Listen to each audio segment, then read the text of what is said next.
예, 다시 한번 인사드리겠습니다. 저는 대한사랑의 교육위원을 맡고 있고 한류열풍 사랑의 의장을 맡고 있는 박찬화라고 합니다. 반갑습니다. 네. 오늘 창녕에 처음 왔습니다. 네, 사실 태어나서 처음 이렇게 좀 땅을 디뎌 봤는데요. 오늘 제 주제가 잊혀진 독립운동사의 진실을 찾아서라고 했는데, 창녕을 이렇게 처음으로 와보니까 많이 좀 조사를 하잖아요. 조사를 해봤는데, 창녕의 역사 문화가 제가 최근에 다녔던 어느 도시나 그런 쪽보다 훨씬 더 어떻게 보면은 굉장히 제가 봤을 때는 굉장히 뜻깊다.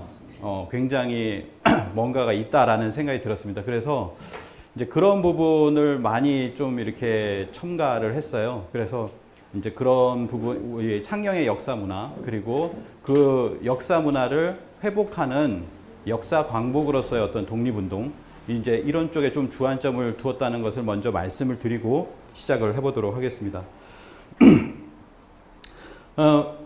저도 이제 역사 문화 강의를 많이 하고 다녔는데, 실제로 이제 코로나 때문에 이게 해외에서도 많이 했었거든요. 2018년, 이제 19년에서 이제 유럽이나 미국에서 역사 강좌도 하고, 제가 한류 열풍 사랑이라고 해서 이번 9월 달에 이제 20주기가 됐는데요. 20년 전에 한류 열풍이 이제 20여 년 불었잖아요. 그래서 그 20주년 굉장히 뜻깊은데, 이제 한류 팬들을 많이 만났습니다. 그래서 이제 2018년에는 크로아티아 또는 독일 이런 곳에 가서 한류 팬들을 만났는데, 이제 크로아티아를 가니까 지금 한류 팬이 1억이잖아요. 이제 많은 사람들이 관심을 가지는데, 저한테 이제 알려달라고 한 거는 태극기.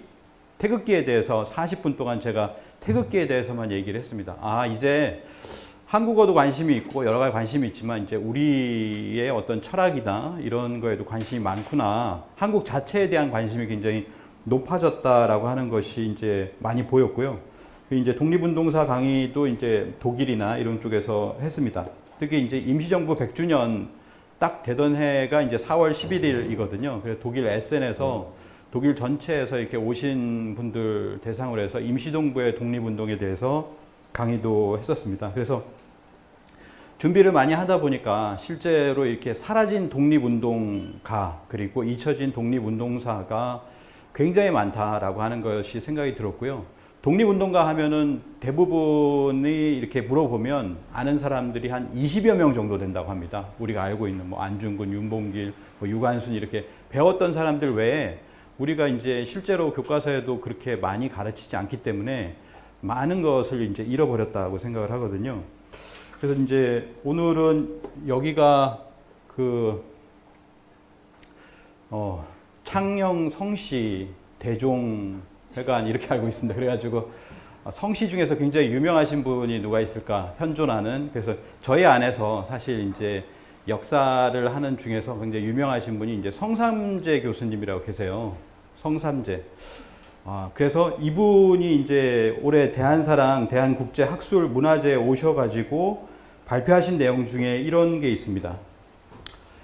이분이 원래 일본의 교과서 왜곡이 있었을 때 교육부에서 그 반장으로 해가지고 그 역사 왜곡을 고친다고 해서 일본을 들락날락 하면서 이렇게 고치고 있었는데, 일본의 학자들이 이렇게 얘기를 하더라는 겁니다. 어느 순간에 우리 일본이 조선 식민지 통치하기 위해서 역사를 조작해 놓은 게 있다 라고 이제 실토를 했죠.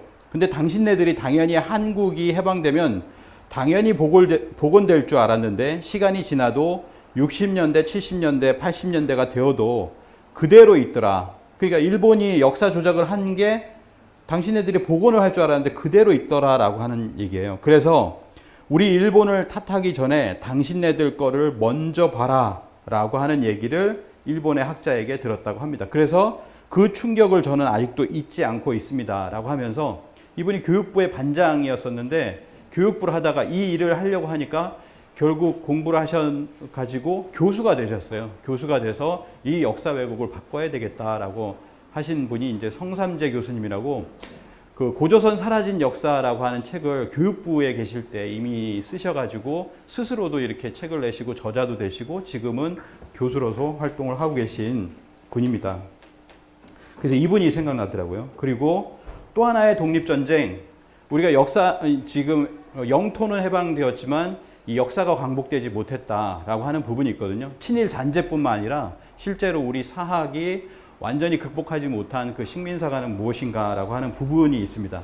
그래서 일제강점기에 우리 역사를 읽고 쓰는 것이 우리 자체 독립운동이었다. 신치호 선생, 박은식 선생, 그리고 다른 독립운동을 하면서도 역사운동도 같이 했던 많은 독립운동 역사가들이 있거든요. 이제 그런 분들의 어떤 독립운동도 무장항쟁뿐만 아니라 우리 독립운동이었다라고 하는 것을 먼저 이렇게 말씀을 드리면서 오늘 시작을 해보도록 하겠습니다. 창녕의 역사 문화 이야기를 조금 이렇게 해보려고 이렇게 했는데요. 최근에 창녕에 갈릭버거라고 있더라고요. 제가 원래 8월 15일 날 오기로 했었어요. 근데 이제 코로나 때문에 9월로 이렇게 미뤄졌었는데 광복절이잖아요. 그래서 그때 오려고 하면서 8월 달부터 계속 맥도날드를 가서 갈릭버거를 찾았는데 어제도 지나서 갔는지 몰라도 저도 처음 알았습니다. 저는 의성 출신이에요. 의성이 마늘이 유명하잖아요. 그래서 의성이 마늘인데 라고 했는데 창녕이 마늘이더라고요. 그래서 창녕이 재배 면적이 1위다라는 거 이번에 사실은 처음 알았습니다. 그리고 이제 보니까 벌써 3주 만에 110만 개나 팔렸어요. 저는 먹어보지 못했습니다. 그래서 찾아가 보니까 기한이 끝났습니다. 지금 다시 언제 시작할지 모르겠습니다. 저는 지금 대전에 사는데 대전의 맥도날드는 그렇더라고요. 그래서 굉장히 많이 팔렸구나. 갈릭버거라고 하는 것. 지금 새로운 어떤 마케팅일 수도 있지만은 이것을 통해서 또 창녕의 마늘이 많이 알려지는구나 라고 하는 그런 생각을 했습니다. 자, 창녕인데요. 창녕에 대해서 이렇게 이야기를 합니다. 제가 오늘 비화가야 얘기는 할 텐데요. 불사국에 이어서 국가 체계를 갖춘 비화가야로 존립해 오다가 진흥왕 이후에 비자화군, 비사벌 또는 비자벌이라고 했다. 그리고 경덕왕 때 이제 한자로 다 고치거든요. 전국에 있는 지명들을 전부 다 한자로 고칩니다. 그래서 화왕군 이렇게 이름을 고치게 되고, 그리고 이어서 이제 고려조에 이어가지고 화왕이 창녕으로 이렇게 고쳐졌다라고 하는 얘기를 하는데, 이제 제가 최근에 이제 진주를 갔을 때 진주는 공룡 발자국이 있어요. 1억 년 전에 공룡 발자국이 있다. 이렇게 얘기를 하는데, 여기는 이제 우포늪이 있잖아요. 우포늪을 얘기할 때 이제 그보다 4천만 년 더 앞서더라고요. 1억 4천만 년 전에 어떤 신비, 1억 4천만 년 전부터 있었던 그런 신비로운 곳이 바로 우포늪이다. 이런 얘기를 했죠. 이건 진주에 갔을 때입니다. 진주에는 1억 년 전에 이런 공룡 발자국이 지금도 있어요. 굉장히 놀랍죠. 예, 이런 것들이 있습니다. 그래서 역사를 조금 더 반추해서 위로 올라가 보자라는 생각을 했습니다. 그래서 1억 4천 년 전 우포늪의 어떤 시작이 있었고, 1억 년 전 공룡의 발자국이 이 근처에서 있었다. 진주에서. 그리고 6,500만 전에 공룡이 멸종하고, 인류는 수백만 년 전에 인류의 조상이 등장하는데 우리하고 완전히 같진 않고 20만 년 전에는 호모 사피엔스가 등장을 하게 됩니다. 그래서 그 다음에는 어떤 우리 인류의 어떤 진짜 조상이 등장을 하게 되겠죠. 여기는 이제 남극입니다. 남극 대륙에 이 굉장히 두꺼운 얼음이 있죠. 얼음이 1000m, 2000m, 3000m까지 얼음으로 꽉 차 있어요. 근데 그 얼음을 기둥을 이렇게 뚫습니다. 이 기둥을 뚫는데 이게 3600m를 뚫으니까 여기 호수가 나왔어요. 물이 나오니까 더 이상 뚫지를 못하죠. 그래서 이 3600m를 뚫어가지고 뭘 하냐면, 이 뚫은 거를 가지고 이제 반기문 총장도 사무총장도 이렇게 갖고 있었죠. 갖고 이렇게 조사를 하는데 기후변화를 조사를 합니다. 그래서 남극의 얼음 기둥에 얼음 속에 여러 물질들을 분석해가지고 수십만 년 동안에 지구에 어떤 변화가 있었느냐라고 하는 것을, 이게 얼음 기둥을 다 뚫은 거예요. 전부 다 얼음 기둥입니다. 이걸 가지고 지금은 조사를 하는 거예요. 그렇게 조사를 해보니까 남극 보스토크 호수의 얼음 기둥을 3600m를 뚫어서 조사를 해보니까 40만 년이 나오더라라고 하는 거죠. 42만 년 동안에 이 아래쪽이 뭐냐면 온도가 낮은 거잖아요. 빙하기입니다. 빙하기가 이렇게 있고, 빙하기가 있고, 그 다음에 빙하기 간빙기가 있잖아요. 그래서 간빙기가 있어서 간빙기가 지금 5만 년 정도 되어 가고 있고, 우리가 지구 온난화 굉장히 뜨거워지고 있다라고 하는 이야기를 하는데, 이 지구를 보니까 뭔가 주기가 있더라. 가장 높아지는 시기, 온도가 높아지는 시기가 쭉 있더라는 거죠. 그게 주기가 보니까 약 13만 년에서 10만 년 정도가 나오더라라고 하는 겁니다. 그거를 이제 KBS는 이렇게 간결하게 표현을 했었죠. 그리고 나사에서 제가 오늘 뭐 조금 빨리 진행을 하니까 나중에 혹시나 소스 PPT 원하시는 분 다 드리겠습니다. 네, 다 드리겠습니다. 그러니까 뭐 찍지 않으셔도 되고요. 자, 나사 홈페이지입니다. 나사에서 기후변화, 클라이밋 체인지라고 하는 그 홈페이지에 보면 42만 년을 그대로, 그러니까 이 굉장히 공신력 있는 그런 어떤 결과다라는 것을 말씀을 드리고요. 똑같죠? 이렇게 뭐 다를 리가 없죠. 과학적이니까요. 그리고 또 하나는 뭐냐면 80만 년으로 해도 마찬가지더라. 80만 년으로 하더라도 그 주기는 계속되더라라고 하는 겁니다. 빙하기 간빙기가 계속되는 거죠. 이것이 이제 빙하기고요. 그래서 빙하기라는 책이 있는데 인간은 빙하기의 소산이다. 빙하기를 거쳐서 간빙기가 되어서 빙하기에는 살 수 없잖아요.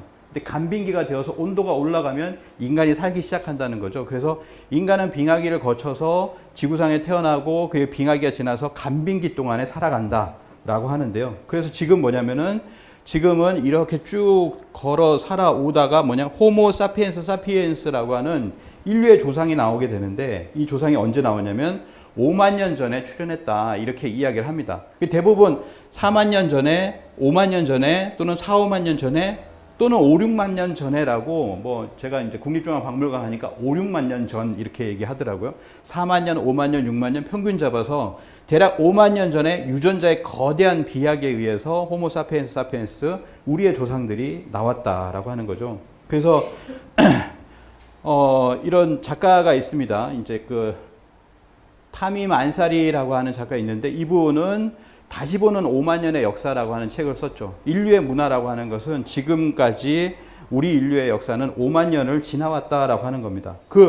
아까 말씀드린 대로 빙하기에서 간빙기가 되었어요. 간빙기가 되고 맨 왼쪽은 2만 년 전이죠. 그 다음에 1만 4천 년 전, 8천 년 전 이렇게 가는데 1만 4천 년 전을 보시면 이 부분이 뭐냐면 전부 중국하고 붙어 있어요. 그 다음에 일본하고 붙어 있습니다. 전부 다 이렇게 붙어 있는 그런 시절이 있었다라는 거죠. 근데 1만 2천 년을 거쳐 오면서 이것이 올라옵니다. 이렇게 해수면이 올라와요. 그러니까 온도가 높아져서 빙하기에서 소빙하기를 거쳐서 조금 더 추워졌다가 그리고 온도가 이렇게 올라가면서 뭐냐면은 여기가 대륙붕이 생깁니다. 대륙붕이니까 뭐 200m 안쪽인데 수면 깊이가 44m에서 22m 정도밖에 되질 않습니다. 그 정도 찰랑찰랑하죠. 그래서 여기에 이제 이런 어떤 것이 생기면서 사람이 살기 시작했더라. 12,000년 전에 빙하기가 끝나가는 시점에서 중국과 한반도를 연결하고 있던 땅이 수면 위에 잠기고 서해안에 넓은 갯벌이 형성되기 시작했다라고 하는 겁니다. 이게 12,000년 전이죠. 그래서 여기가 이제 여기로 서해안 안류가 이렇게 생기면서 가장 살기 좋은 곳이 이렇게 생기기 시작했다라는 거예요. 그래서 자연의 선물처럼 적당히 따뜻하고 그런 그 따뜻한 온도가 길게 지속되는 그런 간빙기에 문명이 싹 텄다. 그것이 어디냐면 요 부분에서 싹 텄다라고 하는 겁니다. 그래서 이 부분을 갖다가 최근에 이제 뭐라고 하냐면 요하 문명이라고 하죠. 그래서 이 온도 변화를 보시면 지금은 이 요하 문명의 어떤 지역이 뭐 사막화되어 있다라고 하는데 그때 당시에는 우리나라 서울이나 대전과 같은 그런 온도였다라고 하는 겁니다. 사람이 살기 좋은 그런 온도였었다라고 하는 것을 우시라 교수님들이 얘기하죠. 이 홍산문화 요하 문명이라고 하는 곳이 있는데 물이 풍부했다. 그리고 습한 기후였다. 그래가지고 어디가 생기냐면 우리가 알고 있는 것은 4대 문명 중에 이제 중국 문명 또는 황하 문명이라고 하는데 거기에 이제 만리장성이 있고 그 만리장성 바깥에 이 황하 문명보다도 1000년, 2000년 더 오래된 홍산 문화 또는 요하 문명이라고 하는 곳이 있더라라고 하는 겁니다. 이렇게 생기면서요.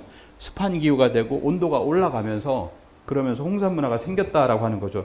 이 홍산 문화가 뭐냐면은 이렇게 됩니다. 광해, 그러니까 전체로 봤을 때 이 홍산 문화라고 하는데 그것은 9000년 전부터 4000년 전까지 4000년은 하가전 문화라고 해서 고조선 문화가 되겠고 이게 홍산 문화 실제로 올라가면 우리가 고조선 이전의 문화 그 다음에 고조선 이전의 이전 문화가 되겠죠. 그래서 소화서 문화, 흑룡화 문화 해가지고 9000년, 8000년, 6000년, 4000년까지 올라가는 그런 어떤 문화, 문명이 여기에 탄생했다라고 하는 겁니다. 그래서 이곳이 4대 문명보다 오래된 최고의 문명이다 이렇게 얘기를 합니다. 제5의 문명 발상지가 등장을 했다. 사실상 제1의 문명 발상지라고 외치고 있다. 그래서 세계사가 다시 쓰여져야 될 판이다. 이렇게 이야기를 하고 있습니다. 그래서 4대 문명이 있잖아요. 지금도 4대 문명 배우고 있는데, 이렇게 4대 문명을 배우고 있는데, 여기를 갖다가 이제 황하 문명이라고 하는데, 중국이 중국 문명이라고 한다면, 이곳은 아까 요하 문명, 홍산 문화는 한국 문명이라고도 할 수 있지 않을까라고 생각을 합니다. 왜냐하면 이게 이제 KBS에서도 나왔잖아요. 최고의 가장 오래된 요하 문명이 바로 한민족의 뿌리인가 그 근거가 무엇인가. 홍산 문화의 주인이 한국인의 조상인, 한국인의 뿌리 조상 되시는 분들인 그 근거가 무엇이냐라고 했을 때 그 근거를 보통 한 20 몇 가지를 들 수가 있습니다. 적석총. 적석총은 중원에선 쓰지 않죠. 그래서 적석총, 고인돌, 옥기, 옥기거리, 고곡, 그 다음에 빗살무늬 토기, 암각화, 천재문화, 그 다음에 뭐 옥종, 삼조끼, 뭐 여러 가지가 있는데요. 이러한 것들이 뭐냐면은 한국인이 조상인 근거다. 그래서 대한사랑에서 이 홍산 문화에 관련돼서 이제 또 다른 강의라든지 그 또 유튜브 영상이 있습니다. 그런 거 보면 1시간 정도 이렇게 배워보시면은 홍산 문화가 어떤 곳인가 이걸 알 수가 있을 겁니다. 그래서 학자들 중에서 이렇게 얘기합니다. 박원길 몽골학회 부회장은 홍산 문화는 고조선과 흉노의 기원, 그 이전 문화다라는 거죠. 기원 문화가 분명하다. 몽골에서는 이를 당연하게 여긴다. 이렇게 이야기를 합니다. 윤명철 교수는요, 이제 이렇게 해야죠. 동아시아 문명권의 토대가 되었다라고 해서 필자는 자신은 모문명이라고 생각한다. 모문명, 어머니 문명이다. 여기 어머니 문명이 낳는 거죠. 그래서 다른 문명을 낳는 겁니다. 가장 오래된 그 문명이고 우리 문화와 연관성이 있다고 생각한다. 복기대 교수님, 인하대 복기대 교수님은 홍산 문화는 고조선의 선대 문화고 하가점 하층 및 위영자 문화는 고조선의 문화로 볼 수 있다. 그래서 하가점 하층 문화는 아까 말씀드렸듯이 요 부분이죠. 그래서 이 부분은 고조선의 문화다. 비파양 동검, 뭐 고인돌, 뭐 여러 가지로 봤을 때 이제 하가점 문화는 그 문화다라고 얘기합니다. 그리고 미국의 사라 넬슨 같은 경우에는 돌아가셨는데요. 홍산 문화의 특징은 농업과 가축, 어업을 겸했는데 이것은 당시 한반도의 삶과 동일하다. 이렇게 했죠. 동북 지역의 고인돌은 한국과 완전히 똑같다. 이렇게까지도 이렇게 이야기를 하고 있습니다. 그리고 또 우리가 요하문명, 또 홍산 문화 하면 또 우시라 교수잖아요. 우시라 교수는 또 뭐라고 얘기하냐면 요하 문명의 주도 세력은 몽골, 만주, 한반도, 일본으로 이어지는 북방 계통이지만 중국에도 영향을 미쳤다. 뭐 이렇게 얘기하고요. 요하 문명의 주인공이 우리와 연결되어 있다. 그것을 증명해가는 노력이 필요하다. 이렇게 이야기를 하고 있습니다. 최근에 우시라 교수님이 주장을 하는 이론이 뭐냐면은 A자형 문화대예요. 이게 A죠. 이렇게 A자입니다. A자. 그건 뭐냐면 요하 문명이라 해서 여기만 딱 떼놓고 생각할 수 없고 이렇게 A자로 해가지고 한반도로 쭉 넘어오잖아요. 일본까지 가는데 공통된 문화가 발견됐다라고 하는 거죠. 새석기, 빗살무늬 토기, 옥결, 옥귀걸이입니다. 옥귀걸이, 그 다음에 골복, 그리고 각종 형태의 돌무덤과 적석총, 치를 갖춘 석성. 이제 고구려에 이제 치가 있다라고 하는데 그 이전부터 있었다라고 하는 거죠. 그래서 그런 것들이 이쪽에 공통된다라고 하는 겁니다. 그래서 그거를 이야기를 A자형 문화대다 이런 이론을 내셨는데 그 이전에 이제 이형구 교수님은 이렇게 얘기하죠. 요하일 때는 우리 민족과 매우 깊은 관계가 있는데 거기만 할 것이 아니라 요하를 훨씬 벗어난 요동반도 한반도에 이르는 발해연안 벨트를 이루고 있다. 그래서 요하 문명이라 하지 말고 발해연안 문명이라고 하자라고 이렇게 이야기를 하셨어요. 발해연안 문명. 어디가 발해냐면 여기가 서해라고 하잖아요. 또 황해 뭐 이렇게 얘기하는데 조금 올라가면 요 부분을 발해라고 합니다. 그래서 여기를 이제 발해라고 했잖아요. 대진국을 갖다가 고구려를 이었던 여기를 발해라고 했잖아요. 사실은 발해라고 하면은 그 원래 우리 발해 지도를 보시면 이쪽으로 좀 치우쳐져 있는데 발해가 여기이기 때문에 사실 이쪽까지 영토가 되었다라고 이제 꼭 볼 수가 있는 거죠. 어찌됐든 이 발해 연안에 보면은 이 한반도까지 이렇게 삥 둘러쳐져 있잖아요. 발해연안 문명이라고 하자라고 하는 겁니다. 그래서 그러면 이 곳을 누볐던 그때 당시의 한민족, 동이족 그분들은 누구일까? 뭐 5,000년 전, 6,000년 전에도 있었는데 그분들을 우리는 고조선 이전에 배달 문화를 이루었던 그분들이다. 배달국, 배달의 민족이라고 하잖아요. 배달국 또는 박달국이라고 하는데 18분의 환웅천왕이 통치했던 바로 그 문화가 여기에 있었다라고 하는 것을 이야기를 합니다. 이제 환단고기에서 이렇게 이야기를 하죠.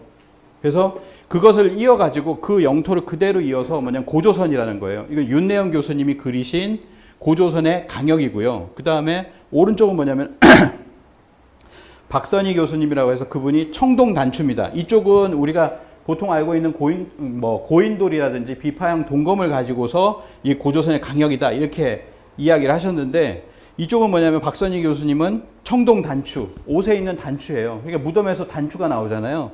청동 단추가 나오는 것을 조사해 보니까 이게 고조선 강역하고 똑같다라고 하는 것을 밝혀내신 거죠. 그래서 고조선의 강역은 어디까지 오냐면 한반도 남부, 우리가 서 있는 여기까지가 단군 조선의 영토다라고 하는 겁니다. 강역이다. 그래서 발해연안 문명이라고 하는 것은 그 시대를 위로 연대를 보면은 배달 문명이기도 하고 그 뒤로 보면 고조선 문명이기도 하다라고 하는 것을 이야기를 할 수가 있습니다. 사실 다 아는 내용 같지만 이걸 왜 얘기하냐면 이거를 우리 학계에서는 지금 부정하고 있다라고 하는 겁니다. 근데 그 부정하게 된 계기 중에 하나가 뭐냐면 일제강점기다. 그 일제강점기에 식민사학자들, 일본에 부역했던 관변학자 이마니시 류라고 하는 사람인데요. 이마니시 류는 단군 신하라고 해서, 단군은 신하다. 그런데 그것도 뭐냐면은 남쪽의 한민족과는 무관하다. 한민족 전체의 시조시는 존재하지 않는다라고 이야기를 했습니다. 그래서 한반도 남부와 북부를 갈라놨어요. 분단시키는 동시에 이 남쪽은 일본하고 어떻게 동일시해 보려고 했습니다. 한반도 남부를 일본 열도와 하나의 신하권으로 묶으려고 했다라고 하는 거죠. 그러니까 단군이라는 분은 저 북쪽하고 관계가 있지 남쪽하고는, 그러니까 여기 있는 우리하고는 관계가 없어. 이런 거를 이론을 만들어 버린 거예요. 그러면서 뭐냐면 실제로 우리나라의 교과서가 나올 때 일제시대에 1919년 3.1운동 이후에 이거 역사를 그냥 다 불살라서는 안 되겠다. 이걸 조작을 해서 가르쳐야 되겠다. 그 일본 혼을 갖다가 심어줘야 되겠다. 그러면서 뭐냐면 1920년에 조선총독부 국사교육지침을 내리는데 거기에 보면 옛날에 반도의 북부를 조선이라고 불렀다라고 해서 이 한반도에, 물론 한반도라고 얘기해도 안 되지만 그 반도의 북부를 조선이라고 불렀다는 거예요. 남쪽은 아니라는 거죠. 남쪽은 아니라는 겁니다. 근데 이것이 이제 우리 학계로 들어오면서 어떻게 되냐면 결국에는 이제 어려운 얘기니까 이건 넘어가겠습니다. 그렇게 해서 결국에는 뭐가 어떻게 되냐면은 이렇게 되는 거예요. 고조선은 원래 이 전체인데도 불구하고 한반도의 북부 쪽은 고조선이고 남쪽은 진이라고 하는 나라가 있었다. 이거를 갖다가 교과서에 이렇게 써놨습니다. 그러니까 학생들이 지식인이라는 검색하는데 막 질문을 올려요. 진이 뭐냐? 선생님도 안 가르쳐 준다. 우리는 그러면 고조선의 단군의 아들이라고 하는데 단군의 자손이 아니란 말이냐? 이런 거 질문을 막 올리거든요. 이것도 어떤 조작이 있다라고 하는 거. 그거를 이제 말씀을 드리는 거고요. 그래서 결국엔 뭐냐면 지금 교과서를 많이 안 보시지만은 저는 다 전수조사를 다 해봤습니다. 대한사람하고 같이. 그래서 1921년 지금의 현재 교과서는 전부 다 이렇게 돼 있어요. 그러니까 고조선이라고 하는 것은 한반도 남부하고는 딱 선이 그어져 있습니다. 우리가 서울, 그리고 여기 창녕, 이런 곳은 전부 다 진이다. 이렇게 써놓은 거죠. 진이다. 전부 모든 교과서가 다 이렇게 그어놨다라는 거죠. 자, 이렇게 되면 어떻게 되냐면은 이게 고조선이 멸망할 때 한 나라가 멸망을 시키고 여기다 식민지를 세웠다. 한사군이라는 걸 이쪽에 설정하고, 남쪽은 뭐냐면은 이 한사군이 끝나갈 때쯤에 4세기에서 6세기 200년 동안 임나일본부가 여기를 지배했다라고 해서 이거 420년, 이거 200년에가 620년 동안 고대에 지배를 받던 민족이니 너희는 식민지를 당연히 여겨라. 그때 너희들은 발전한 것이다. 문명을 우리가 줄 테니 이런 뜻입니다. 그래서 지금도 보면 뭐냐면은 여기 2020년 그 책이잖아요. 책이 이제 거민정이라고 해서 지금은 8개 교과서 이게 다 나오는데, 이 한국사 교과서에서도 특히 뭐냐면은 선사시대와 고조선의 페이지가 줄어들고 있어요.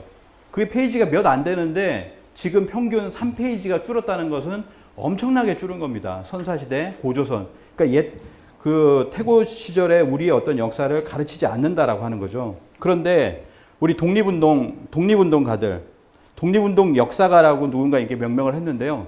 독립운동 역사가들은 치열한 역사 강복 활동을 일제시대에 벌였습니다. 일제가 역사를 왜곡할 때 우리는 그것을 찾고 지키려고 노력했었다라는 거죠. 그 중에 하나가 뭐냐면 단군을 회복하려고 했었다. 단군이 어떤 분이냐, 실존 인물이라고 하는 것을 밝히려고 했었다라고 하는 겁니다. 잘 안 보이실 수도 있는데요. 여기 보시면 47대 단군, 한 분의 단군이 아니라, 단군이 신하가 아니라 47분의 단군이 있었다는 걸 밝힌 책들이 있어요. 1, 2, 3, 4 해가 13권이 있습니다. 사실 이거는 더 나올 수도 있어요. 더 나올 수도 있는데 대부분이 뭐냐면 일제시대죠. 1911년, 23년, 24년, 29년, 30년, 34년 해가지고 일제시대의 독립운동 역사가들은 뭐냐면 이런 역사책을 발굴했다라는 거예요. 역사는 실제로 보니까 47분의 단군이 계시구나라고 하는 것을 밝혔고요. 요 네 번째 보면은 환단세감이라고 있죠. 이고선 선생의. 그리고 또 이고선 선생의 단서대강이라고 있는데 여기는 49대 단군이라고 나옵니다. 이건 뭐냐면 초대 단군 왕검 이전에 두 분이 더 계셨다라는 거예요. 할아버지가 계셨다. 그래서 두 분을 더 이렇게 그렸기 때문에 49대 단군이라고 하는 것이지 이 47대 단군의 이름 전부 똑같습니다. 전부 똑같거든요. 그러니까 이게 그 이전의 어떤 역사를 다 보았다라고 하는 것이죠. 그래서 이 중에 1911년에 환단고기가 있습니다. 그리고 1923년 쭉 이렇게 있는데요. 몇 가지만 보도록 하겠습니다. 자, 이렇게 보시면 여기 보면 1924년에 전고대방이라고 있습니다. 강효석 선생이 이렇게 지으셨던 인명사전인데요. 이 인명사전을 보면 이게 고문서에 가서 한 5만 원 주면 살 수 있어요. 전고대방 1924년 판을 사시면은 단군이라고 써 있고 전세 47 이렇게 나옵니다. 47분이 전한다 라고 하는 거죠. 우리는 여기는 뭐 이름도 없고 하지만은 이 사전에 이 하나의 설명이 붙어 있다는 건 뭐냐면 1924년 책이니까요. 24년 이전에 47대 단군을 다룬 사서가 있었다라고 하는 것을 이야기하는 겁니다. 자, 이런 것들이 있고 대동요람이라고 해서 여기도 보면 단군 전세 47이라고 해서 나옵니다.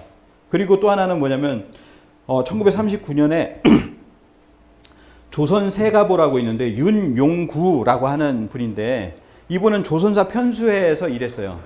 조선사 편수회에서 일했는데 조선사 편수회는 뭐냐면은 단군 조선을 다루지 않습니다. 단군 조선 다루지 않고 삼한시대부터 다뤄라. 결국 해서 뭐 신라부터 다루는 그런 어떤 경향이 있는데 우리 역사를 왜곡하는 거죠. 그러니까 이건 사실 속으로 많이 뭐 이런 거예요. 굉장히 힘들고 그러면서 이제 조선사 편수회를 나와버렸어요.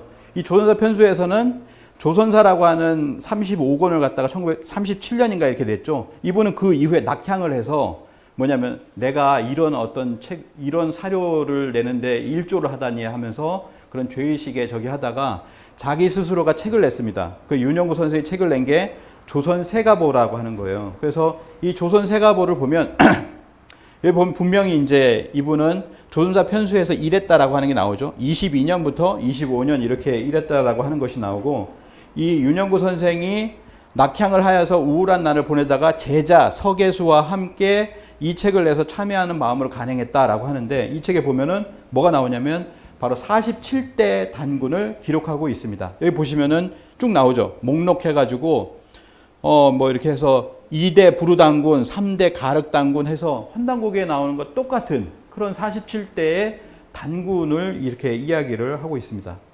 그래서 실제로 독립운동 역사가들은 이 47대 단군을 밝혀냈다라고 하는 것이죠.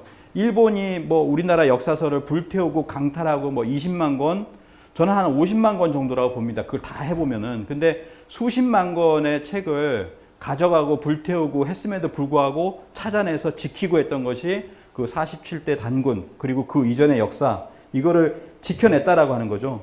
그 중에 이제 2096년 동안에 47분의 단군이 통치했다라고 하는데 제가 말씀드리고자 하는 건 결국에는 뭐냐면은 이거예요. 단군 조선의 강역이라고 하는 것은 진한, 번한, 마한, 원래 전사만, 대륙사만이 있었고 나중에 이제 쪼그라들어서 이쪽 한반도 남쪽에 사만이 되었다라고 하는 것이죠. 근데 우리는 이 작은 사만만 배우고 있는데 실제로는 뭐냐면 한반도 전역이 고조선의 강역이었다라고 하는 것을 말씀을 드리는 겁니다. 그래서 창녕 박물관을 제가 오전에 갔다 왔는데 그 창녕 박물관을 가니까 사실은 박물관에 이 BC 2333년이라는 것조차 없는 박물관이 다수예요.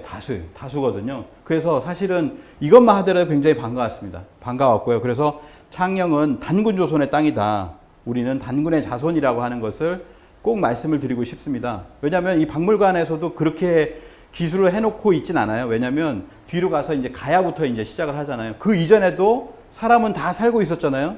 그래서 그거를 이제 말씀을 드리고 싶고, 여기 보면 청동기 1500년, 그러니까 교과서를 따라가는데 교과서는 가장 늦습니다. 그래서 실제로는 지금 BC 2333년 이전부터 청동기가 시작됐다. 그리고 철기도 4세기라고 하는데, 이거 4세기하고 뭐 2세기라든지 이때 두 번에 걸쳐서 들어왔다라고 얘기를 하는데, 이거 자체도 사실은 뭐냐면 12세기, 철기 12세기, 그 다음에 뭐 전부 다 이게 다 앞쪽으로 다 올라가게 돼요. 청동기도 더 올라가고, 철기도 중국에서 들여온 것이 아니라 우리가 먼저 철기를 썼다라고 하는 거죠.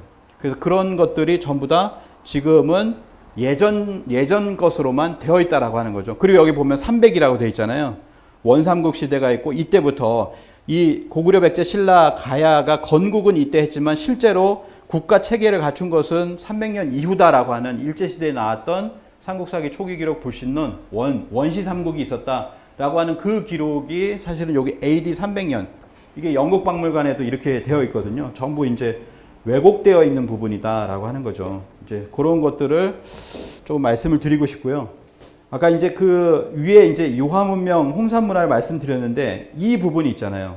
우리가 이제 이 서해안 부분인데, 사실 이제 갯벌이라고 하는 게 있습니다. 근데 갯벌이 5대 갯벌이라고 해요. 세계 5대 갯벌에 우리나라 서해 갯벌이 들어갑니다.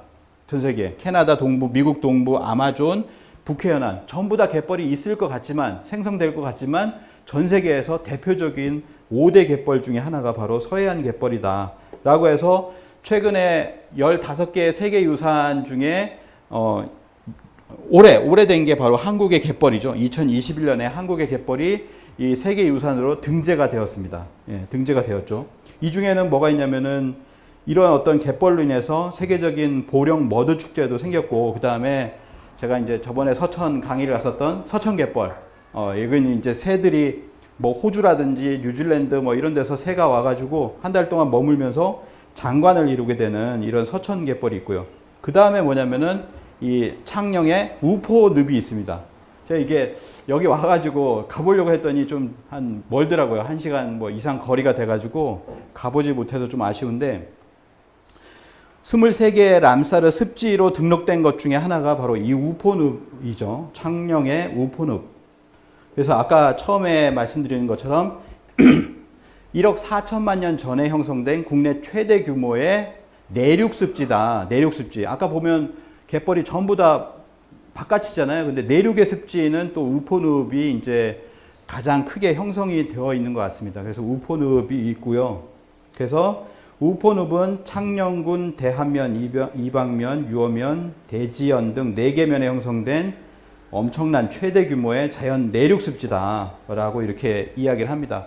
그리고 이런 습지를 보호하기 위한 협약이 람사르 협약인데요. 여기도 세계 최초로 람사르 습지 도시로 인증을 받게 되었습니다.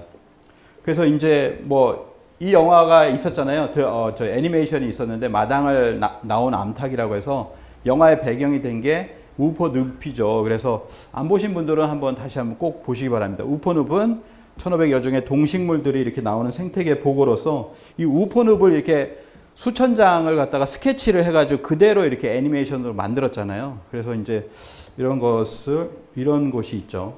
그리고 이 우포늪에 보면은 조개무지가 있습니다. 폐총이라고 하는데요. 조개. 그러니까 처음에 이 늪지대에서 사람이 살게 되는 것은 뭐냐면, 처음엔 자연스럽게 그냥 수렵 채취를 하는 거죠. 그래서 생산성 높은 갯벌의 존재가 인간이 살 수 있는 조건의 1순위였다. 그래서 먹고 남은 조개 껍질을 버려서 그것이 폐총이 형성되게 되는데, 이 폐총들이 있습니다. 그래서 여기 보면 창녕에 또 이 폐총 전시관도 이렇게 있더라고요. 근데 이제 이것이 이런 조개가, 그러니까 조개가 많으니까 뭐냐면은 화폐라고 할 때는 조개 패자가 다 들어가잖아요. 그건 뭐냐면 옛날부터 조개를 화폐로 썼다라는 거죠. 물물 교환의 어떤 수단으로 썼다라고 하는 겁니다. 근데 이 환단고기 단군세기에 보면 이런 기록이 있습니다. 동그란 구멍을 뚫은 조개 화폐를 화폐로 썼다. 패전. 이런 얘기가 있거든요. 아까 47대 단군 중에서 4대 단군이죠. 4대 오사구 단군 때 있었던 일입니다.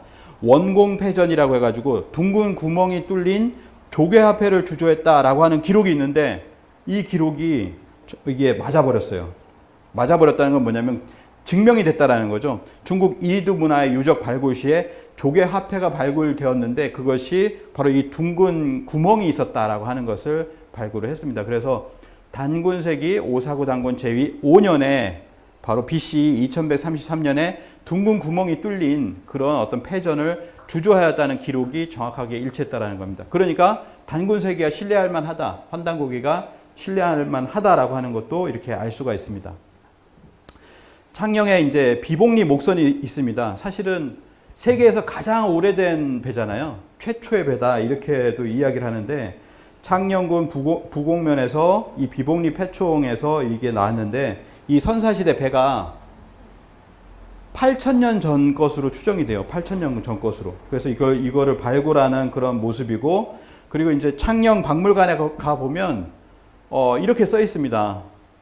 오전에 해가지고 여기다 집어넣었어요. 근데 이 유적에서 확인된 신석기 출토 유물로는 기원전 8,000년 경으로 추정되는 통나무 배가 있었다라고 했는데, 여기서 이게 오류가 났죠. 기원전은 빼야 됩니다. 기원전을 넣으면 어떻게 됩니까? 만년이 되잖아요. 만년 전으로 추정된다라고 하는데, 실제로 이거를 조사를 해보니까 8,000년 전이에요. 그래서 기원전이라는 용어는 빼야 된다는 거죠. 나중에 여기서 이제 박물관에 가서 얘기를 해주십시오. 그럼 아마 스티커를 여기다 딱 붙일 겁니다. 이렇게.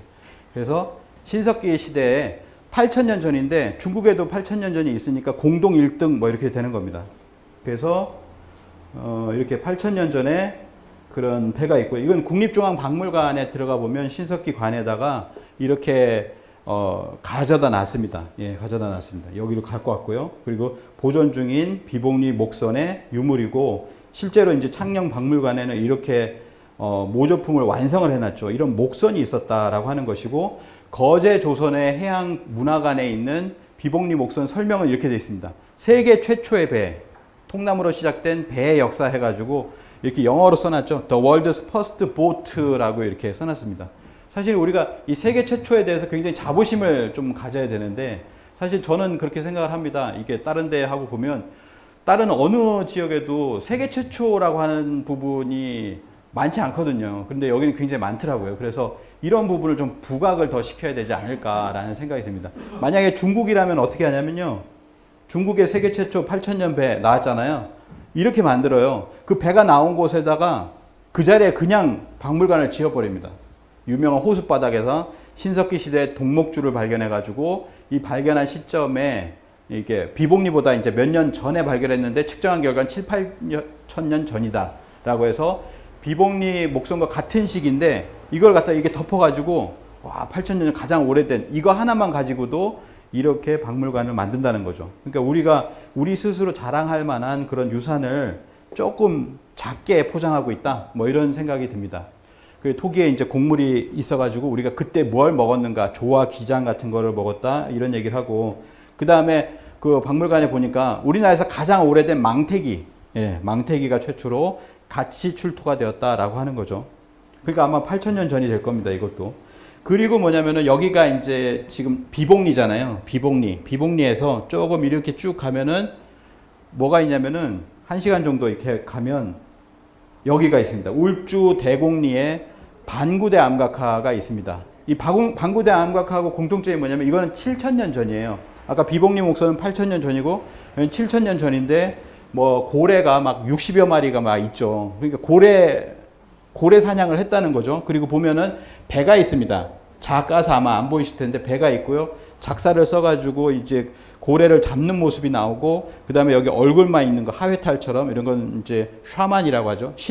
신을 이제 표현한 그런 어떤 모습들도 다 있더라라고 하는 겁니다. 이게 이제 국립중앙박물관 가도 이렇게 그대로 있는데, 이 울주 반구대 암각화와 똑같은 구조를 가진 암각화가 어디 있냐면 러시아에 있습니다. 러시아 저 서쪽에 있어요.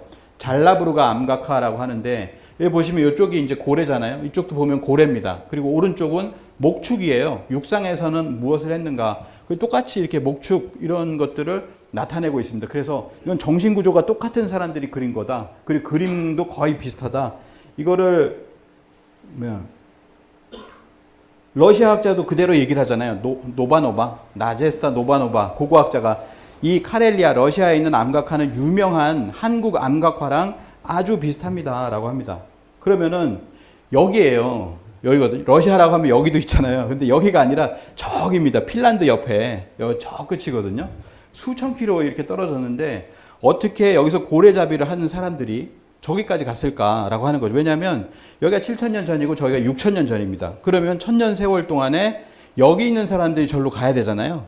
그 연도로 봤을 때. 그래서 배를 타고 갔는가 아니면은 육로로 갔는가. 육로로 갔다면 이게 빗살무늬 톡이랑 거의 비슷한 그런 어떤 루트가 되겠습니다. 그래서 여기 보면은 뭐가 있냐면 7,000년 전에 그 암각화에 이렇게 그려져 있잖아요. 이걸 가짜로 그리진 않죠. 배가 있었던 얘기잖아요. 그리고 실제로 비복리 목선이 발굴됐고 하니까 우리나라는 8,000년 전에 배가 있었고 그리고 7,000년 전에는 고래를 잡는 여기에 12명이 있어요. 12명이 있고 앞에 그러니까 13명이죠. 그리고 작살로 해가지고 이 잡는 것이 있는데 이 잡는 방법, 원시적인 방법, 뭐 시원적인 방법이라고 할 수 있는데 이게 그대로 지금도 그대로 하잖아요. 인도네시아에서는 라말레라 부족이라고 하는데 생계형 고래잡이 부족인데 보면은 이 보트는 모터로 가겠죠. 조금 개량을 했을 거예요. 근데 실제로 잡는 건 똑같습니다. 이게 뒤에서 이제 뭐 무게 잡아주고 앞에 있는 사람이 작살로 잡는 거예요. 그래서 이런 방식이 수천 년을 내려오는 방식을 우리가 그림에서 이제 그대로 보여주고 있다라고 하는 거죠. 그래서 이런 7, 8천 년 전에 배가 뭐냐면은 그 울산, 울주 방구대 안각화 있는 쪽과 1시간 거리잖아요. 여기도 배가 있고 여기 배가 있었구나. 그냥 배가 다녀있구나. 이런 어떤 해양 능력을 갖고 있었기 때문에 이것이 뒤로 이어져서 백제 때도 보면은 이렇게 뭐 담로라든지 국제무역으로 동아시아까지 저 끝까지 이게 부여박물관인가 가니까 이렇게 영상으로 보여주는데 이렇게 쭉 갑니다. 백제죠. 백제가 쭉 가서 뭐 인도까지 갔다. 이게 기록이 있기 때문에 저렇게 연결을 지은 거거든요. 그 다음에 뭐냐면 가야가 있죠. 그래서 우리 가야는 보시면 여기 창녕에 가야가 있잖아요. 그 가야가 있고 배가 있었기 때문에 여기서부터 배를 타고 낙동강으로 해서 내려와서 그 다음에 뭐냐면 바다로 이렇게 갑니다. 가야라고 하는 세력이 여기만 있는 것이 아니라 분명히 가야는 대마도를 점유했고 그 다음에 이따가 보시면 아시면 큐슈까지 이렇게 진출했고 그 다음에 뭐냐면 가야 유물들이 이 일본 열도 전역에 나오거든요. 그래서 이쪽으로 이렇게 쭉 갔구나라고 하는 걸 알 수가 있고 그 다음에 다른 곳도 진출을 했다라고 하는 것을 알 수가 있습니다. 이게 이제 가야의 배잖아요. 가야의 배의 어떤 모습을 점토로 해가지고 이게 만든 것인데 이걸 보면 아 가야에 이런 배가 있었구나라고 하는 것을 알 수가 있습니다. 그 다음에 이제 창녕의 고인돌인데 이 고인돌을 다른 말 칠성바위라고 합니다. 칠성바위. 사실 이 고인돌이 이 박물관에도 있더라고요. 고인돌이 있는데 다른 지역의 고인돌과 달리 좀 올라가야 있죠. 그게 구릉의 정상부에 위치해 있다. 그리고 거대하고 그래서 이 고인돌이 지닌 학술적 가치는 특이한 입지 조건에 있다라고 하는데 이것뿐만 아니라 이 고인돌의 스토리가 굉장히 많습니다. 그래서 이 창녕 박물관에 가니까 이거를 축소해 놨다라고 하더라고요. 축소해 놨는데도 이렇게 굉장히 컸습니다.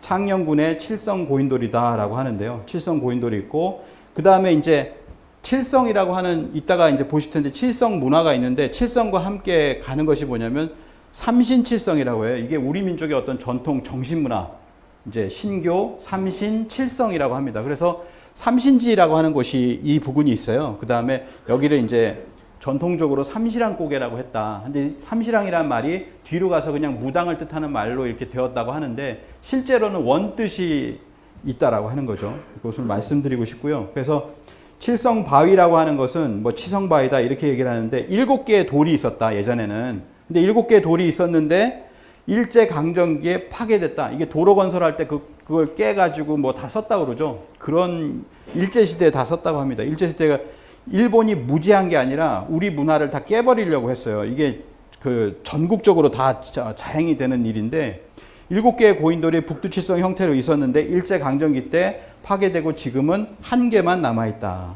예, 1개만 남아있죠. 그래서 이게 바로 그 창녕군의 칠성 고인돌입니다. 고인돌 지금 있는 거잖아요. 그리고 이런저런 사람들의 어떤 이야기라든지 이거 들어봤을 때 어디 있었다라고 하니까 이거를 표시한 거예요. 정확히 맞는지는 확인을 해봐야 됩니다. 그래서 칠성군의 그 칠성은 몇 개가 있다? 셋, 넷, 다, 일곱, 여덟, 9개가 있습니다. 9개.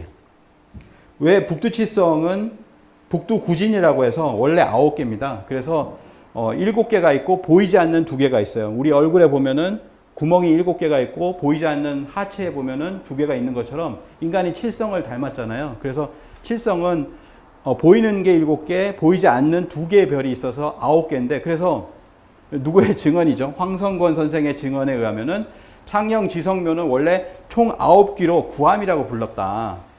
구암이라고 불렀다고 합니다. 그래서 구암은 제비형국으로 제비혈 요소에 배치됐다라고 하고, 그 중에 1기는 구달산에 배치되어 있었다. 구달산이라고 하는 것도 뭐냐면요, 9개 돌이란 얘기겠죠. 원래 옛날 음으로 이렇게 해서 구돌산, 뭐 구달산 이럴 겁니다. 그래서 구달산에 배치되어 있고 다른 8기는 그 주변의 산에 배치되어 있다. 그래서 구암 구달은 북두구지인을 상징하는 것이다. 이렇게 해서 북두칠성에 우리 민족의 어떤 북두칠성 신앙과 관련이 있다라는 거죠. 그래서 9개라는 것은 뭐냐? 여기 7개의 별이거든요. 7개의 별이 북극성을 향해서 이렇게 돌고 있습니다. 돌고 있는데 7개와 함께 보이지 않는 2개가 있는데 좌보우필이라고 해서 우리가 보필이라고 할 때 보필이라는 말 쓰잖아요. 좌보우필 또는 고상욱황 자미제군성이라고 하는 보이지 않는 별이 2개가 있어서 북두구진 이렇게 이야기를 합니다.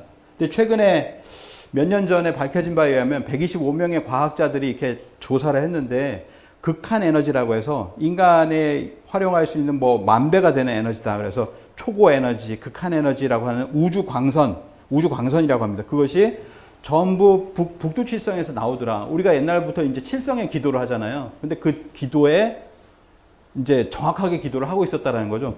여기서 뭔가 에너지가 나오고 있다라는 거예요. 그거를 나사에서 표현한 게 뭐냐면 이런 자줏빛 색깔입니다. 자줏빛 색깔로 뭔가가 이렇게 우주에 광선이 드리워지고 있다. 이것도 마찬가지로 거기서 그린 거거든요. 그래픽인데, 근데 그것이 핫스팟이라고 해서 그것이 모든 곳을 다 비추는 것이 아니다라고 하는 거죠. 이걸 비추는 중점 지역이 있다라고 해서 이건 우리가 그린 게 아닙니다. 우리가 그린 게 아닌데요.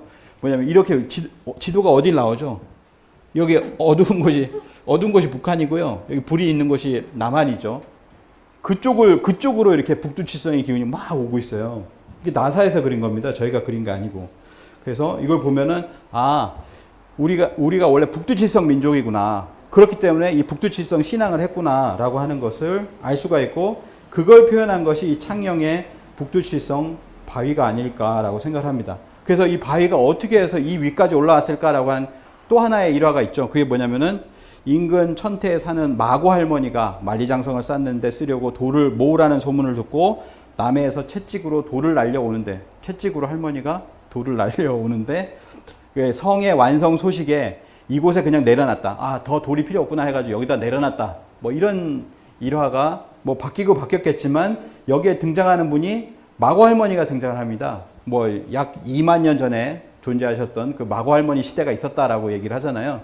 그래서 여기 보면 장마면이라고 있잖아요. 장마면이 있는데 장마면이 원래 2개를 합친 거라고 하죠. 장가면과 마고면이라고 해서 원래 그런 어떤 일화가 있었기 때문인지도 모르지만 여기를 아예 마고면이라고 했다라고 하는 거죠. 마고면이라고 해서 이 마고 문화도 있었다.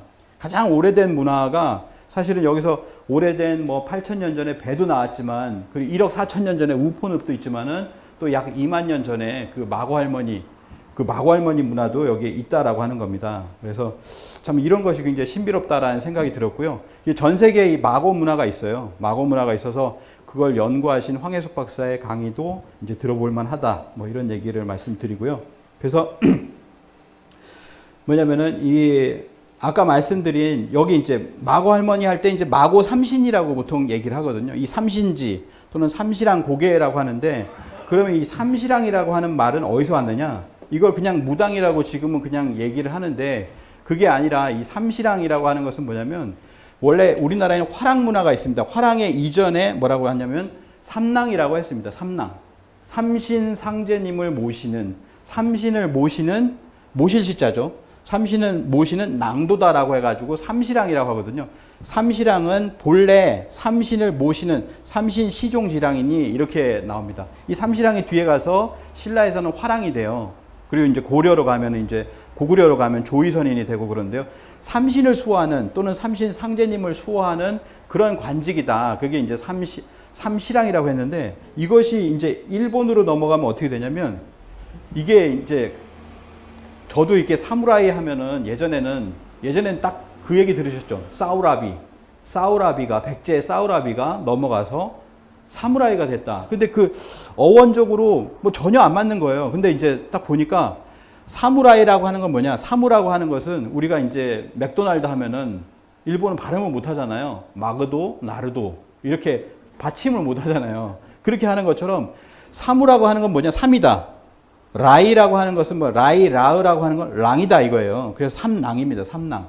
우리의 어떤 배달국에 있었던 그 삼신을 수호하는 그런 어떤 직책, 그걸 삼랑이라고 했는데 이것이 뭐냐면은 우리는 그 뭐 우주의 통치자 삼신 상제님을 그 수호한다 이렇게 됐는데 이게 뒤로 가니까 뭐가 되냐면은 주군을 모시는 게 돼버리는 거예요. 주군을 모시는 게 되어버리고 그럼 삼랑이라는 말은 사무라이로 이렇게 넘어갔는데 그러면은 가운데 있는 모실 시자는 어떻게 되냐? 그러니까 일본에 가보면 아시겠지만 일본에서 이 모실 시자 굿즈가 굉장히 많습니다. 상품들이 굉장히 많은데 그게 뭐냐면 모실 시자인데 이걸 읽을 때 뭐라고 읽냐면 사무라이로 읽어요. 사무라이라고 읽거든요. 이걸 우리처럼 시 이렇게 읽지 않습니다. 사무라이 이렇게 읽는다는 거죠. 저희 일본어를 하진 않았지만 뭐 그런 게 있더라고요. 그래서 삼랑은 삼시랑에서 왔는데 이 중간 글자 모실 시자는 일본에 가서 그냥 사무라이가 됐다. 삼랑. 이것만 떼가지고 삼랑이라고 부르는 거예요. 그래서 이걸 보면은 아, 우리의 어떤 문화 자체가 넘어가서 그들은 주군을 모시는 걸로 됐지만 원래 우리에겐 삼랑 문화가 있고 이것이 우리는 저 아래쪽으로 내려가서 무속의 어떤 이야기로서 삼시랑 고개라든지 삼시랑 단골 뭐 이런 걸로 남아있다라고 하는 겁니다. 어찌됐든 우리 신교의 우리 민족의 어떤 고유 종교 원시 종교는 신교인데 신교는 우리의 어떤 전통 정신 속에서는 이 삼신과 칠성 문화가 있는데 이것이 여기에 이 창녕에 그대로 남아있다라고 하는 것을 말씀을 드린 겁니다. 그리고 다른 데도 보면 뭐 여기만 남아있다고 해서 이제 칠성 문화가 우리나라라고 할 수는 없잖아요. 제천에 보면은 칠성봉이 있습니다. 봉우리가 7개가 있어요. 이렇게 칠성 문화가 있고. 그다음에 제주도로 가보시면 칠성암이라고 있습니다. 그래서 한라산을 올라갈 때 보면 칠성암 이렇게 해서 여기도 칠성 바위가 7개가 있다라는 거죠. 이거는 거의 똑같잖아요. 7개의 바위가 있다. 이게 이제 창녕하고 똑같은 그런 어떤 고인돌 문화 이게 있었다라고 하는 거죠. 칠성 바위가 있었다. 그리고 제주는 실제로 성 내에 7개의 제단을 쌓았습니다. 7개의 제단을 크게 쌓았거든요. 그래서 이 제단을 쌓았는데 이것도 누가 없앴냐 하면은 일제가 없었어요. 1926년. 26년에 어떤 매일신보의 사진인데요. 이때 보면은 이때 누가 돌아가셨냐면은 고종 다음에 누구죠? 순종이 돌아가셨어요. 그래서 여기서 뭐 모든 백성들이 모인 겁니다. 칠성단 앞에 이렇게 모인 모습인데 20년대 후반까지 존재했다라는 거죠. 근데 이걸 싹 다 없애버린 게 바로 일제가 없애버렸다는 겁니다. 우리 문화를 이렇게 없애버렸다라고 하는 거죠. 그래서 이거를 최근에 복원을 했습니다. 제주도에서는. 그래서 이 7군데를 정확하게 문헌상으로 찾아내가지고 이곳에다가 기념비를 하나씩 쌓았어요. 그래가지고 제가 최근에 제주도를 갔을 때 이 7개를 찾는 제 스스로는 게임을 한다고 생각하고 7개를 다 찾았는데 금방 아직까지 이제 이게 어디 있는지 정확하게 이렇게 되어 있지는 않습니다. 그래서 도성 안에 칠성대를 세웠다라고 하는 겁니다. 그래서 제주도는 뭐라고 하냐면 7개의 별과 달을 품은 탐나왕국이다. 하늘에는 북극성과 북두칠성이 있듯이 한라산에는 백록담을 중심으로 칠성 바위가 있고 그리고 인간 세계에는 삼성열을 중심으로 해서 칠성대를 세웠다. 그래서 그 칠성 신앙을 국교로 했던 거나 다름없다. 이렇게 이야기를 합니다. 근데 우리나라 단군조선 때도요. 흥룡강성 있잖아요. 이 위에 보면 칠성 제단을 쌓았어요. 단군조선 때. 그리고 그 이전 시기를 보면은 단군조선이나 그 이전 시대를 얘기를 합니다. 그래서 이런 제단을 쌓았습니다. 북두칠성을 3층 제단으로 쌓아서 여기 구멍을 보시면 구멍이 7개잖아요. 그리고 옆에 보면 북극성이 있습니다. 그래서 이런 것을 종합해 봤을 때 저 흥룡강성에서부터 저 제주도까지 칠성 문화가 존재했다. 뭐 창녕까지도 이렇게 존재했다. 그래서 우리 민족은 칠성 문화의 나라다. 이렇게 이야기를 할 수 있다라는 거죠. 이게 그거 하나만 있는 건 아닙니다. 이 비화가야의 고분에서도 한번 보도록 하겠습니다. 자, 비화가야 고분, 이건 제가 오늘 가서 찍은 박물관 앞에 있잖아요. 그래서 좀 어둑어둑한 날씨인데 이게 좀 찍어 봤습니다. 이렇게 좀 찍어 봤는데요. 자, 여기 보면은 비화가의 문화의 역사의 단면을 조명할 수 있는 창녕 교동과, 여기가 이제 박물관이죠. 박물관이 있고, 이건 가을, 겨울 같은데, 그래서 여기 보면 교동 고분군이 있고, 이쪽에도 고분군이 이렇게 있습니다. 그래서 발굴을 하고 있는데요. 아마도 여기 발굴을 하는 것 같아요. 요 위쪽을 발굴을 하는데, 그 발굴을 하고 있는 모습이에요. 2019년에 이렇게 63호분의 뚜껑돌이라고 하죠. 이 돌이 있습니다. 돌을 갖다가, 뚜껑돌이 몇 개가 있었냐면, 이렇게 창녕 고분을 덮고 있는 덮개석인데요. 이게 7개가 있었어요. 여기서는 이 유물을 갖다가, 이걸 덮개돌을 갖다가 이렇게 열고 있는 고고학을 하시는 분들은 이걸 얘기를 안 하지만, 이게 칠성문화입니다. 칠성문화거든요. 창녕 고분을 덮고 있는 7개의 판석이다 라고 이렇게 이야기를 하는데, 이게 바로 아까 말씀드렸던 그런 칠성문화인데, 이게 똑같은 것이 어디에 있냐면은 이 야마구치 현에 있어요. 일본에 가면 야마구치 현에 시모노세키 시의 서쪽에 보면은, 이런 무덤군에 보면은 하나, 둘, 셋, 넷, 다 7개의 판석, 개석 뭐 이렇게 얘기하는데, 이걸 갖다 세워놓는, 그리고 뭐냐면 이 방향이 뭐냐면 북극성을 향하고 있다라고 하는 거죠. 그래서 북극성을 향하고 있는 북두칠성에 대한 숭배의식을 나타내는 것이 야마구치 현에도 있었다라는 거죠. 그래서 이거를 이렇게 한번 보면 어떨까라고 하는 겁니다. 창녕에도 있고, 판개석이 7개를 쌓아놓은 그 칠성 문화가 있고, 그거와 똑같은 것이 뭐냐면 야마구치 현에 있는데, 같은 형태의 유적이 나오는 것은 우연의 일치일까, 이런 것을 생각을 해볼 필요가 있다라는 거죠. 그래서 어떻게 되냐면 결국에는 고대 주요 항로, 이쪽 내려오잖아요. 내려와서 건너가면 대마도, 그리고 건너가면 이제 야마구치 현으로 가죠. 그래서 고대 주요 항로를 통해서 이동했던 북두칠성의 어떤 신앙의 모습이다. 이 신앙 자체도 넘어갔다라고 하는 겁니다. 일본으로. 그냥 이제 뭔가 물질적 문명의 이기만 가지고 넘어간 것이 아니라는 거죠. 그래서 칠성문화라고 하는 것은 이거 하나예요. 저 위쪽에 하나만 있는 것이 아니라, 사람이 사후에 돌아갈 때도 위에 덮개석을 7개 덮는 것도 바로 칠성으로 돌아가라. 우리가 돌아가셨다라고 할 때, 죽었다라고 할 때 뭐냐면은 칠성으로 돌아가라라고 하는 거잖아요. 그래서 이러한 어떤 문화가 우리에게 있었다. 그런데 그것이 또 하나는 뭐냐면, 이 창녕에게만 있는 것이 아니라 가야의 전체 전반의 어떤 문화가 바로 이 칠성 문화다라고 하는 것을 말씀을 드리겠습니다. 그래서 삼국유사 가락국기, 지금 우리 학계가 삼국유사 가락국기에 나와 있는 것을 인정하고 있지 않거든요. 거기에 나와 있는 금관가야의 10대 왕조, 이런 것들을 전혀 인정을 하고 있지 않습니다. 김수로왕을 허구로 보고 있고, 근데 여기에 보면 뭐가 나오냐면, 김수로왕의 가야 건국 이야기에 보면 자일성삼, 자삼성칠이라고 하는 굉장히 철학적이라고 하는 용어가 나오죠. 하나로부터 셋을 이루고 셋으로부터 7을 이룬다. 아까 말씀드렸던 삼신칠성, 3과 7, 삼수와 칠수 문화를 이야기를 하고 있어요.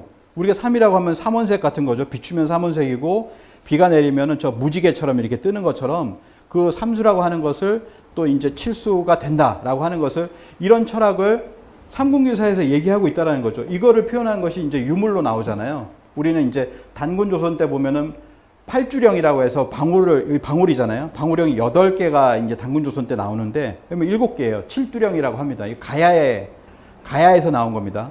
그 다음에 뭐냐면은, 가야의 왕관을 보면 여기가 끊어졌잖아요. 사실은 이렇게 이쪽으로 세 가닥, 이쪽으로 여기 밑에 있네요. 이쪽으로 세 가닥, 이쪽으로 세 가닥이 됩니다. 세 가닥이 이렇게 되고 하나로 이렇게 뚫려 있죠. 이거를 박물관에서도 같이 갖다 놨어요. 저는 이유가 있을 거라고 생각을 했습니다. 이것도 칠수문화고 이것도 칠수문화다. 이 왕관의 어떤 모습과 유사한 것이 뭐냐면, 백제 있잖아요. 백제에 뭐가 있냐면 칠지도가 있습니다. 칠지도는 이쪽으로 3갈래, 그리고 이쪽으로 3갈래. 그래서 6개 아닙니까? 이렇게 얘기하는데, 칠지도가 맞죠. 칠지도가 맞습니다. 왜 맞냐면은, 칠지도는 일본석의 문화, 이렇게 보면 신공항우가 이렇게 하사를 받아요. 신공항우가 실제로 받았는지 모르지만은, 백제 사신이 와가지고 칠지도 한 자루와 칠자경 한 개, 여기서 나오는 겁니다. 칠자경이라고 하는 거는 청동 거울이거든요. 청동 거울. 이렇게 됩니다. 칠자경이라고 하는 것은 무령왕릉에도 이게 있어요. 칠자경이 있는데 구멍이 이렇게 볼록하게 나와 있잖아요.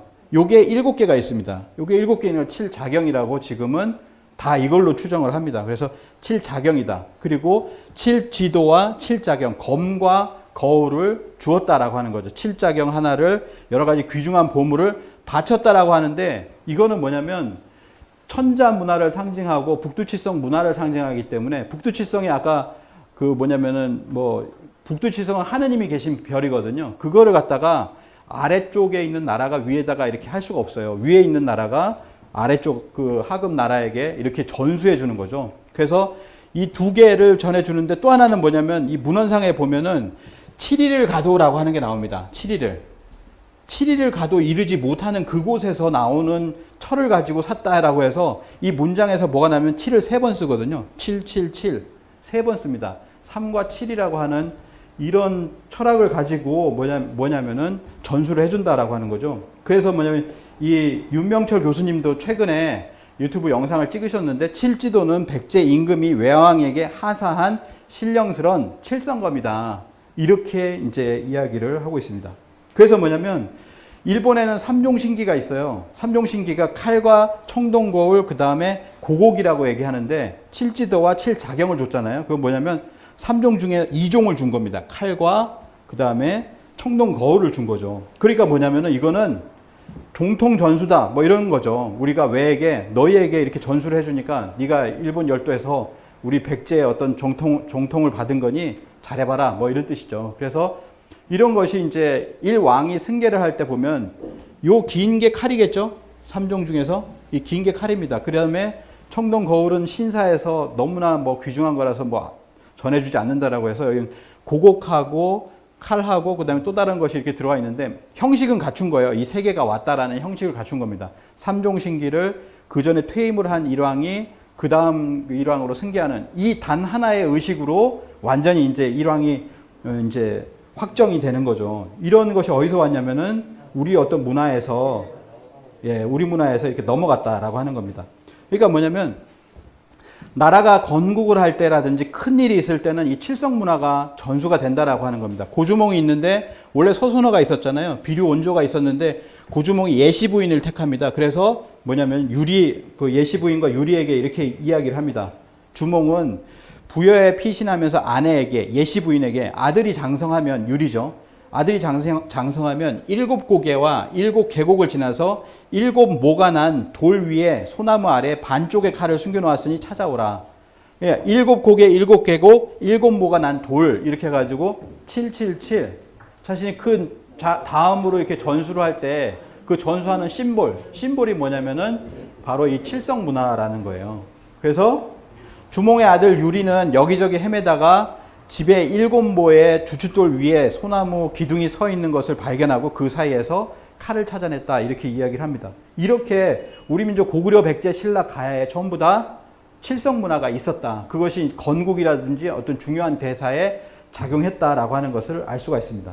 그래서 김수로왕과 허황옥이 이렇게 결혼을 할 때도 보면 전부 다 황천 상제님께서 명을 내려요. 너는 구지에 가서 왕이 되라. 그리고 허황옥에게는 수로가 왕이 되었으니 남편으로 삼아라 라고 하면서 실제로 문헌상으로 보면 나는 황천 상제니라 라고 하면서 나타납니다. 이분이 어디냐면 북두칠성에 계신 아까 그 두 개의 별이 있었잖아요. 고상 옥황성, 옥황상제가 계시다는 별이 바로 북두칠성이에요. 그래서 이런 칠성 문화를 그대로 보여주고 있고, 근데 또 하나는 뭐냐면 김수로왕과 허하우가 결혼을 해서 10명의 아들과 2명의 딸을 낳습니다. 근데 10명의 아들 중에서 첫 번째는 거등왕, 두 번째 왕이 되죠. 그리고 둘째, 셋째는 뭐냐면 너희는 허씨가 되어라 라고 해서 김해 허씨, 허황옥의 성을 이어받습니다. 그리고 7명이 우리는 어떻게 합니까? 라고 하면서 출가를 하죠. 그래서 이제 하동 7불이 되었다라고 하는데 출가를 해서 각성을 했다, 깨달음을 얻었다라는 얘기가 있고 이후에 구름을 타고 일본으로 넘어갔다라는 얘기가 있어요. 그래가지고 뭐냐면은 1915년에 지금으로부터 106년 전에 일제가 김해김 씨의 족보를 발행을 금지를 한 적이 있습니다. 조선 총독부가 경무령 포고로 해서 김해김 씨의 족보 발행을 금지를 시키거든요. 왜 금지를 시키냐면 김해김 씨의 족보의 그 이야기를 보니까 7 아들이 구름을 타고 넘어오는 얘기가 있는 거예요. 근데 그것이 일본의 창세 신화와 이어진다는 거죠. 그래서 이 김해김 씨 족보를 발행을 이렇게 금지를 시킵니다. 그래서 이런 얘기가 있죠. 김해김 씨 족보에는 뭐가 있냐면 10명의 아들이 있었는데 넷째부터 10째까지 7 아들은 세상이 다 되어가는 꼴을 비관하여 구름을 타고 나라를 떠났다라고 하는 이야기가 있는데 이것이 일본의 창세 신화와 연결이 된다라고 하는 겁니다. 이렇게 연결이 되는 거죠. 일본에서 삼종 신기를 가지고서 구름을 타고 일본 땅으로 넘어가서 뭐냐면은 여기 이렇게 나옵니다. 구시후르답게 구지봉에 내려왔다. 이렇게 나오거든요. 이 구지봉 신화가 뭐냐면은 가야 신화잖아요. 가야 신화. 그래서 보면은 이 구지후르답게라고 하는 건 구지봉이다. 구지 마을이다라고 합니다. 그래서 일본의 학자도 뭐라고 얘기하냐면은 이것은 확실히 가야 건국 신화다. 근데 가야 건국 신화가 일본의 창세 신화가 되었어요. 그건 뭐냐면 일본 열도에 처음에 들어가서 일본 열도를 건국한 건국자는 누구냐? 그게 가야라는 겁니다. 가야가 건국하고 그다음 가야가 그 왕계를 이어가다가 그다음에 뭐냐면 백제계가 들어오고 고구려계가 들어오고 하면서 일본의 왕계가 이어진다라고 하는 거죠. 그 최초가 바로 단군조선을 이어서 가야가 들어왔다라고 하는 겁니다. 그렇기 때문에 이런 것이 그대로 이렇게 넘어가서 뭐냐면은 이런 거북이 축제도 이렇게 일본에서 하는 거죠. 묘경공주라고 해서 김수랑의 딸도 이렇게 넘어가거든요. 그래서 김수랑의 딸이 넘어가서 거북을 타고 넘어갔다 하니 축제를 엽니다. 이렇게 축제를 여는 거고요. 자, 김수랑을 보시면은 제가 여기서 이렇게 말씀을 드린 건 뭐냐면 거북을 타고 일본으로 넘어가는 존재가 있는데 이걸 김수로왕으로 추정하기도 합니다. 근데 여기 보면 뭐가 있냐면 7개가 있죠. 뒤에 이렇게 청동거울에도 7구멍이 있었듯이 김수로왕의 어떤 그 동상을 봤을 때 여기 보면 7개의 별, 북두칠성을 이고 있다. 이 가야공주 일본에 가다의 이종기 저자가 이렇게 얘기했는데 북두칠성을 이고 간다는 거예요. 이 북두칠성 문화를 일본으로 가지고 간다라고 하는 그런 어떤 모습을 보여주고 있습니다. 그렇게 해서 이 뭐냐면은 가야는 그래서 가야의 문화를 얘기할 때 가야는 두 곳에 있었다. 한반도 남부만 얘기해서는 안 되고 뭐냐면은 가야는 여기에서 대마도를 거쳐서 구주를 넘어갔다라고 하는 거예요. 그래서 이제 구야를 갖다가 구야는 이제 그 가야의 전신인데 가야를 얘기합니다. 여러 가지 뭐 12개 국가가 있었는데 그중에 구야라고 하는 것은 가야다. 그래서 구야 본국이 있고 구야 한국이 있다라고 하는 거죠. 그래서 이게 여기에서 구주에서 이때 뭐냐면은 구야국 사람들이 먼저 들어와 살았는데 나라가 여기에 100여 개가 있었다라고 하는 거예요. 그래서 가야라고 하는 것은 뭐냐면 한반도 남부와 그리고 구주에 이 가야가 있었다. 이렇게 있었다라는 거죠. 가야는 일본에도 있었다. 이렇게 봐야지만이 지금 뭐냐면은 임나일본부라든지 일본이 왜곡한 모든 이론이 다 이제 제대로 이렇게 풀리는 거예요. 제대로 풀립니다. 자, 여기 보시면 그 일본이 그토록 없애려고 했던 그 산이 하나가 있거든요. 여기 보면 뭐가 있냐면은 이 구주에 보면 아래쪽에 보면은 한국산이라는 것이 있어요. 한국산. 그 일본어로 읽을 때는 가라쿠니라고 있습니다. 가라쿠니 산 뭐 이렇게 이야기를 하거든요. 그래서 한국산 한이라고 하는 것이 우리 한국할 때 한이잖아요. 그래서 지금 사람들은 이렇게 묻습니다. 아니 한국산이 왜 여기 있어? 라고 하는데 이거 발음을 할 때는 가야라고 읽습니다. 가야산이다. 이렇게 읽거든요. 그래서 이거를 갖다가 명치 유신 때, 메이지 유신 때 같은 발음의 공자로 바꾸려고 했으나 이 지방의 주민들이 강하게 반발해가지고 결국 실패로 끝났다. 지금도 한국산이라고 이렇게 되어 있습니다. 우리는 한국산이라고 읽잖아요. 일본은 가라쿤이라고 해서 가락국산이다. 이렇게 읽습니다.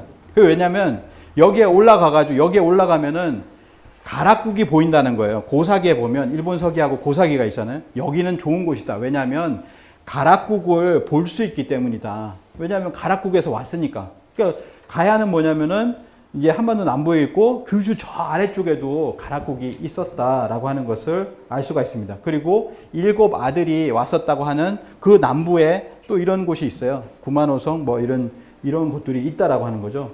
여기에 뭐냐면은 창녕에서 출토가 되는 것이 아까는 그 칠성 문화로 해서 뭐 요코하마 이런 쪽을 얘기를 했지만 이 창녕에서 출토된 거 똑같은 것이 어디냐면은 바로 그 7 아들이 갔다고 하는 이 지역에 또 유물이 발굴이 됐어요. 창녕의 출토품은 구주 미야자키현 지방의 출토품과 밀접한 관련이 있다라고 하는데 일본 학계는 이들의 관계를 명백히 하지 않았다라고 합니다. 그래서 창녕과 똑같은 것이 여기에 있다. 그래서 이런 얘기를 합니다. 인하대 남창희 교수님은 일본에 가서 일본 구주에서 학계에서 학회를 하는데 그때 들어갔다는 거예요. 일본어를 잘 들을 수 있으니까. 이 남창희 교수님이 들어와 있는 줄 모르고 학계 사람들이 이렇게 얘기합니다.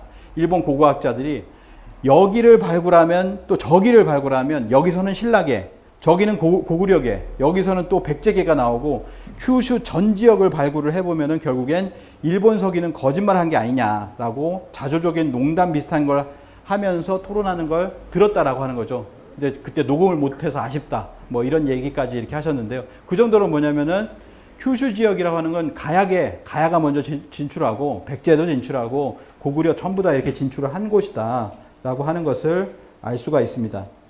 그리고 요 부분 아까 말씀드린 이것도 제가 찍은 사진이네요. 여기서 올라가서 찍은 건데 여기 뭐 덮여 있잖아요. 검은 비닐로 최근에 발굴을 했다는 얘기죠. 발굴한 곳인데 여기에 보면은 이런 것들이 나와 있습니다. 이런 게 있고요. 창녕 가야고분 63호분에서 여기 보시면 금동관이 있잖아요. 금 귀걸이 금 이렇게 쭉 나옵니다. 그래서 경남 창녕 가야고분에서 금동관이 발굴이 되었다. 금동관 이렇게 나오죠. 여기 보이시죠? 아까 보셨던 것처럼 이렇게 세 개가 나 있죠. 세 개가 나 있고 이렇게 쭉 뻗어 있습니다. 그런 어떤 관인데 신라관하고 비슷하다. 이렇게 이야기를 합니다. 그리고 또 창녕에서 출토된 가야 금관이 있어요. 이 금관이 금동관하고 다르거든요. 순수 금관은 전 세계에 13개가 있다, 14개가 있다 이렇게 얘기하는데 가야가 2-3점, 그 다음에 신라가 6점인가요? 이렇게 해가지고 전 세계 금관의 종주국이 바로 우리나라다. 이렇게 이제 이야기를 하는데 이 가야 금관입니다. 창녕에서 출토가 되었는데 이거는 일본의 고분 시대에 나오는 한이와라고 해서 흙으로 만든 인형 같은 거예요. 근데 똑같은 여기 보시면은 멀리서는 안 보이실 텐데 이거와 거의 똑같은 형상의 그 금관을 쓰고 있습니다. 그게 뭐냐면 이 가야 사람이라는 거예요.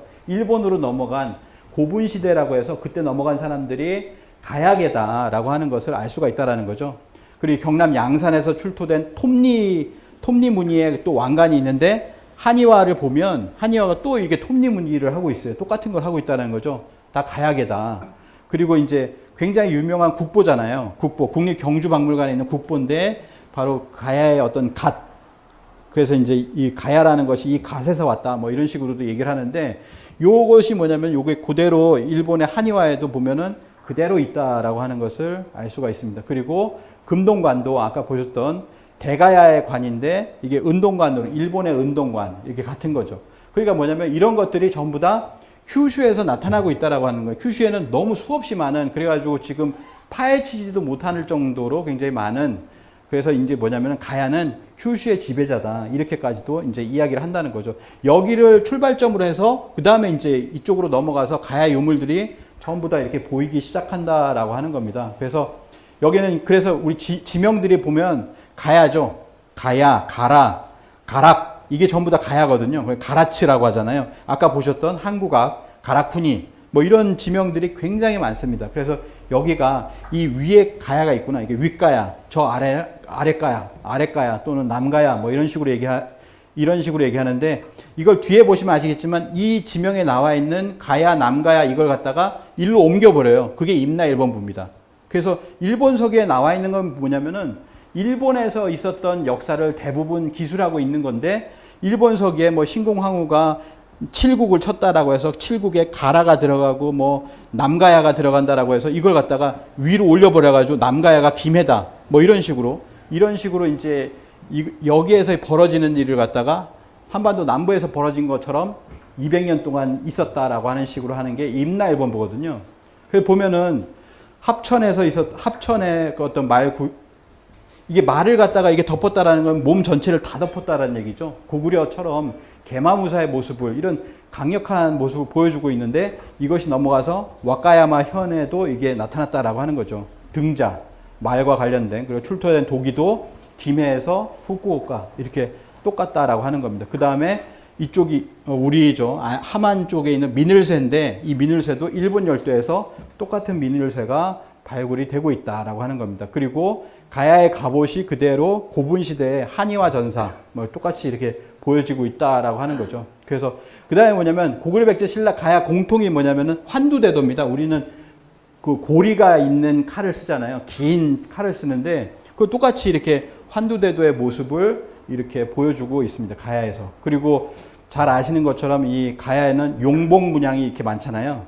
합천도 그렇고 여기 창녕에도 용봉이 같이 있는 또는 쌍용이 있고 여기 봉이 있고 봉황이 있고 이런 문양들이 많습니다. 이런 것들이 일본으로 넘어가서 이게 시가현이라고 하죠. 큐슈에 보면은 큐슈 중앙에 시가현이 있는데 거기에서 똑같은 것이 보여지고 있다. 이건 고령이고 후쿠오카현에 똑같은 것이 보여지고 있다.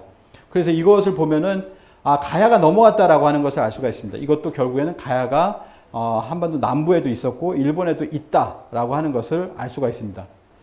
그래서 보면은 아까 말씀드린 것처럼 한국학이 있는 이곳이 가락국이다. 여기도 가락국이라는 거예요. 가락국이기 때문에 가락국산이 있는 거죠. 가락국산이 있다라고 하는 겁니다.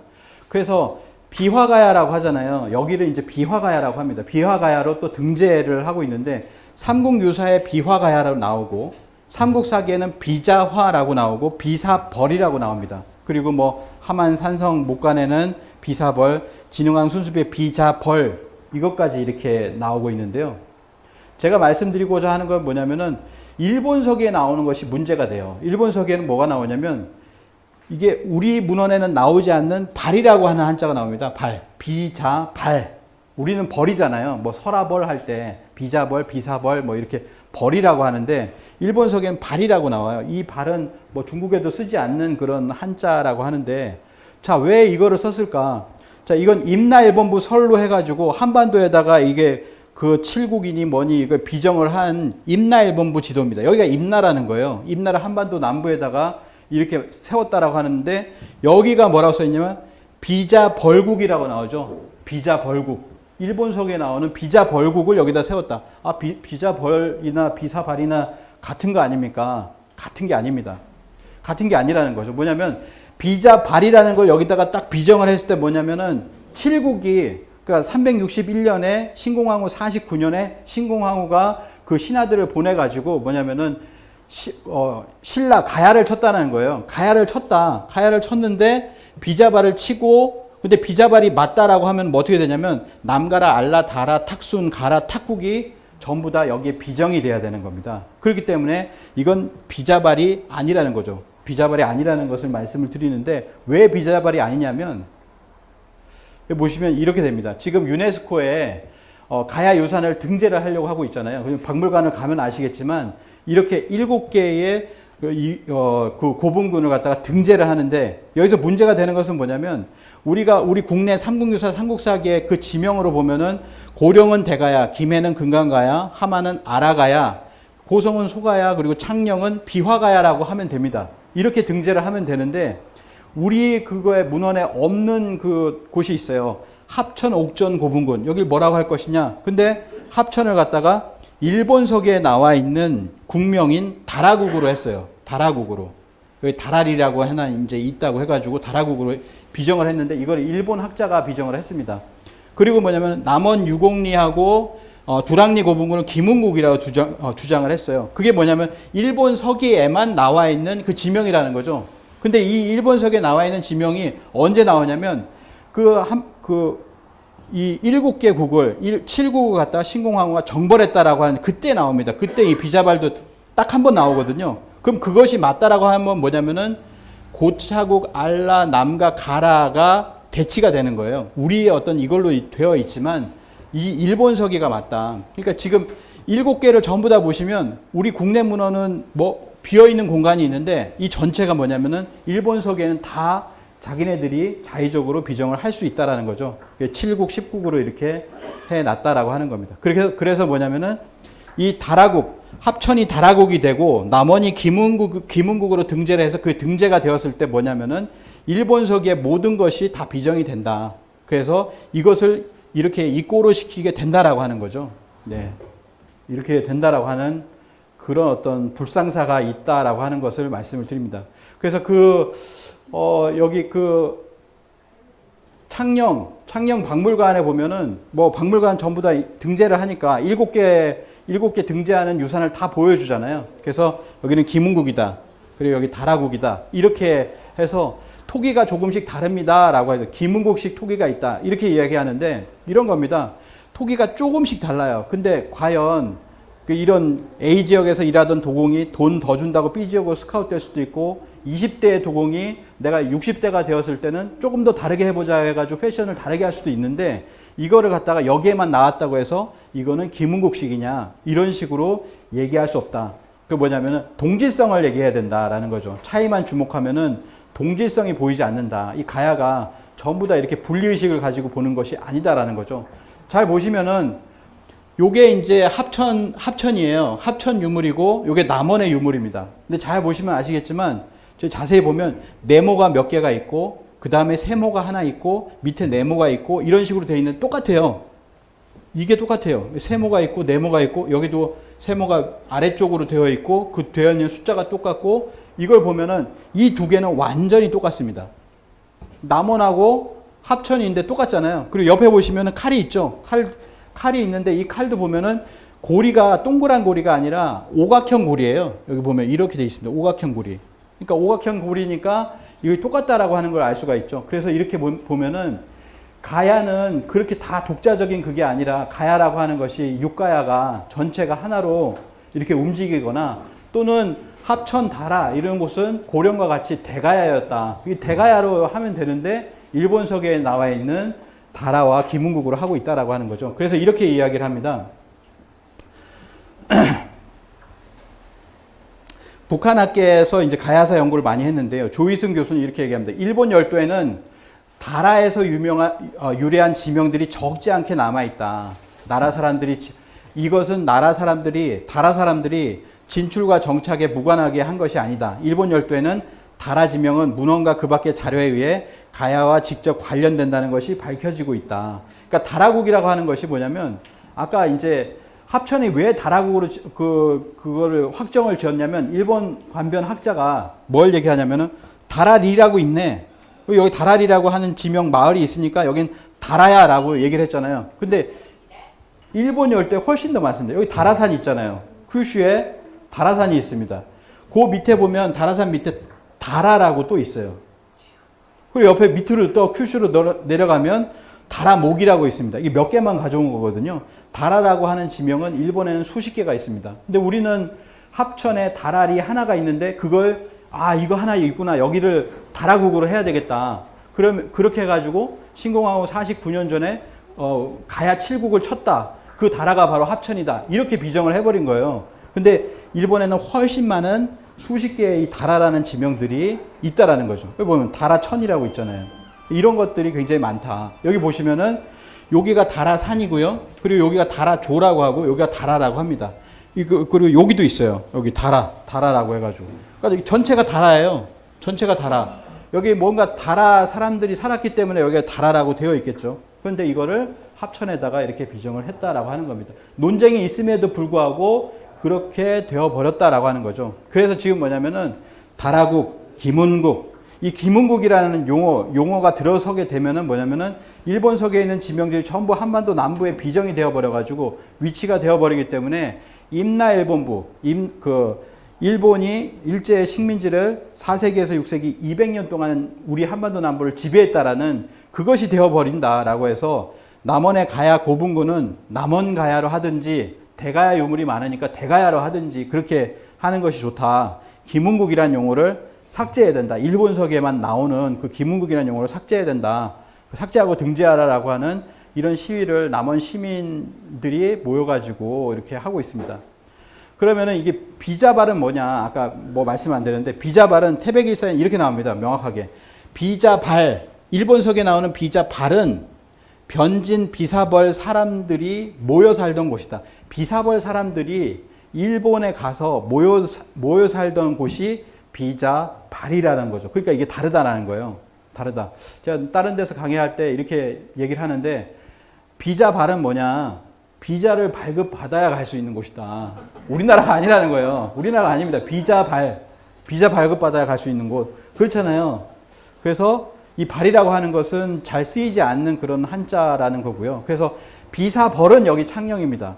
그래서 경남 창녕은 삼국사기 지리기에 화한군 뭐 해가지고 다 아시잖아요. 그래서 비사벌이다. 그리고 비화가야다. 이렇게 이야기를 하면 되고 비자발은 어디냐? 지금까지 봤을 때는 큐슈 섬의 서북 쪽에 지금의 뭐 사세보와 나가사키 아시죠? 그래서 이 부분이다. 여기가 바로 비자발이다라고 하는 겁니다. 그러니까 뭐냐면 비자발을 포함한 369년에 임나일본부에서 그들이 주장하는 7국은 어디 있었느냐? 여기에 다 포진돼 있다라는 거예요. 큐슈의 포진되어 있다라고 하는 겁니다. 그래서 뭐냐면은 이 비사벌 사람들이 비자발로 넘어갔다라는 거죠. 여기로 넘어갔다. 아까 요 파란 것은 뭡니까?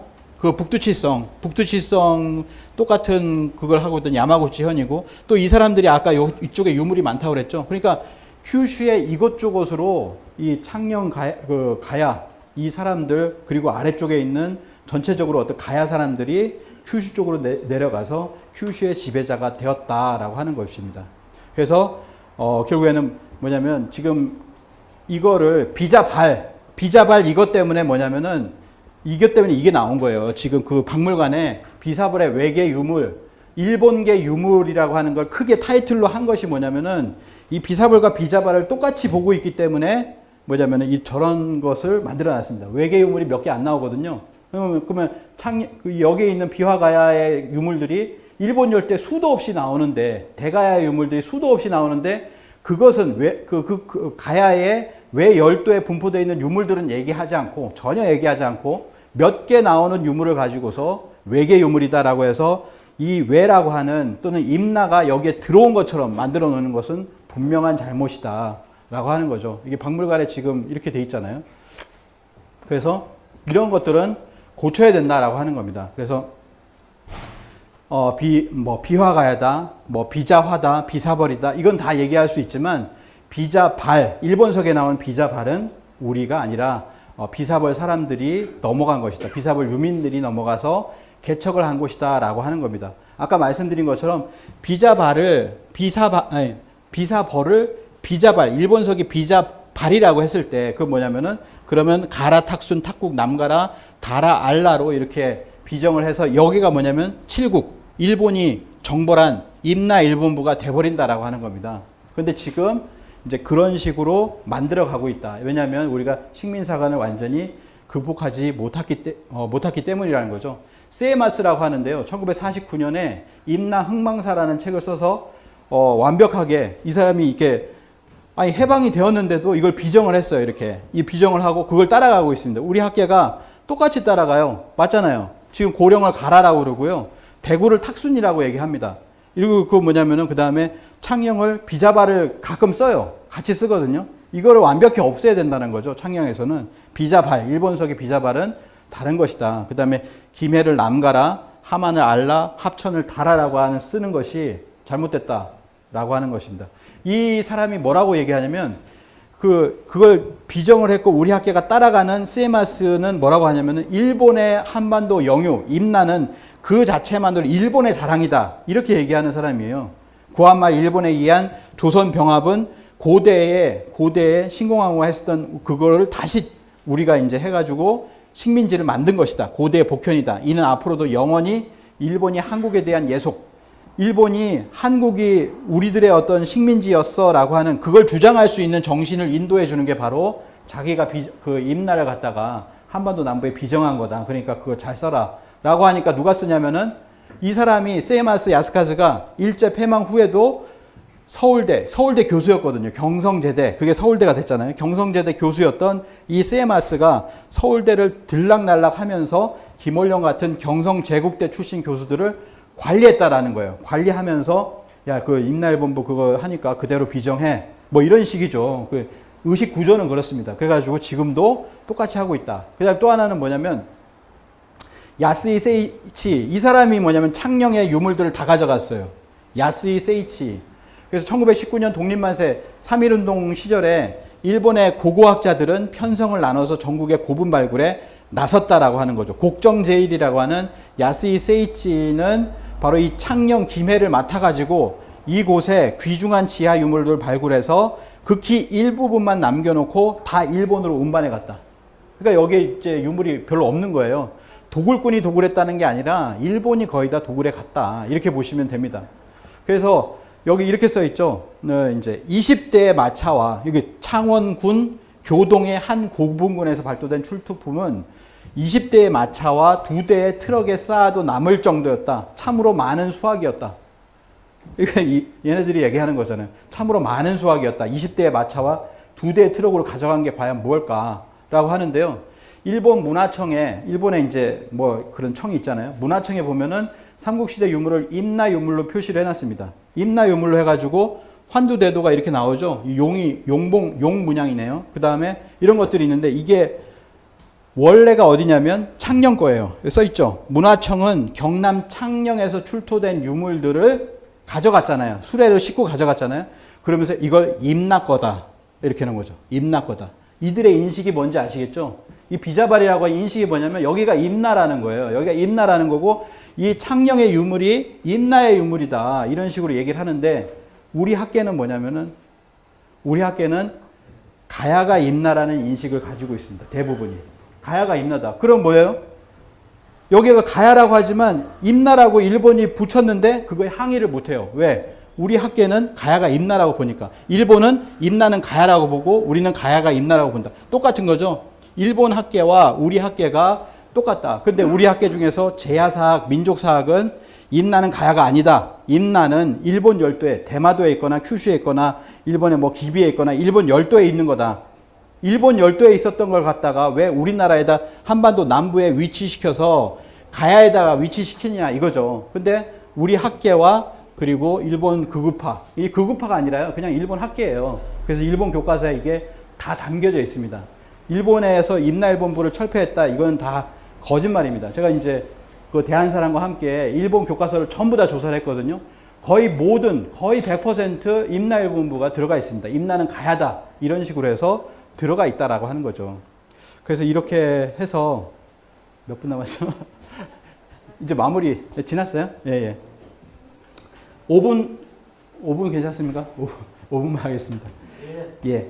일제 역사문화 말살. 예. 그래서 이렇게 해서 그럼 이 말살이 언제부터 시작됐냐? 이등방문이 이렇게 가져갔고요. 조선왕실의 기증의 규장각 사설을 몇 수레나 가져갔다. 그리고 일대 총독으로 테라우치 마사다케에도 조선의 국보급 문헌 자료들을 빼돌려서 18,000권을 가져가서 테라우치 문고라고 자기 문고로 이렇게 만들어 버렸습니다.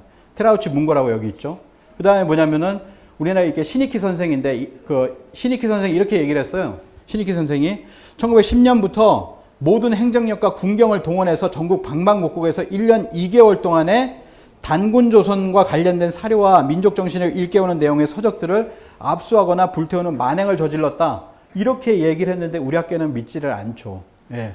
그리고 문정찬 선생도 이런 것들을 전부 다 20만 권을 불사르고 이러한 유해 서적의 판매를 엄금했다. 이렇게 이야기를 하고 있습니다. 문정찬 선생은 뭐냐면 그때 당시에 조선 총독부에 근무한 경력이 있어요. 그래서 그걸 참여를 하면서 역사 연구를 이제 해방 이후에 하게 되는데 이분이 조선사 말살 그걸 직접적으로 그걸 경험을 했잖아요. 규장각 등에 보관되어 있던 우리 역사서들을 가져다가 모두 읽고 선별하는 작업을 자기가 했다라는 거예요. 그리고 지시에 따라서 식민정책에 위배되는 책을 경복궁 마당에서 태웠다. 여기는 뭐가 써 있습니까? 직접 불태웠다. 나도 불태웠다. 그 얘기를 한 거예요. 나도 불태웠다. 내가 잘못했다라는 거죠. 그러니까 그런 명령을 누군가 했다라는 겁니다. 그래서 경복궁 마당에서 불태우고 남산에서 불태웠다라는 얘기가 그래서 나오는 거죠. 아니 자신을 갖다가 이렇게 뭐 했다라고 이게 거짓말 하겠어요? 그래서 20만 권이 압수 불태워졌다. 이런 거죠. 그 다음에 이제 백안 박은식 선생도 국사를 합병과 동시에 모두 국사책을 압수했다. 그리고 국사책마저 태워 없애니 통탄하지 않을 수가 없다.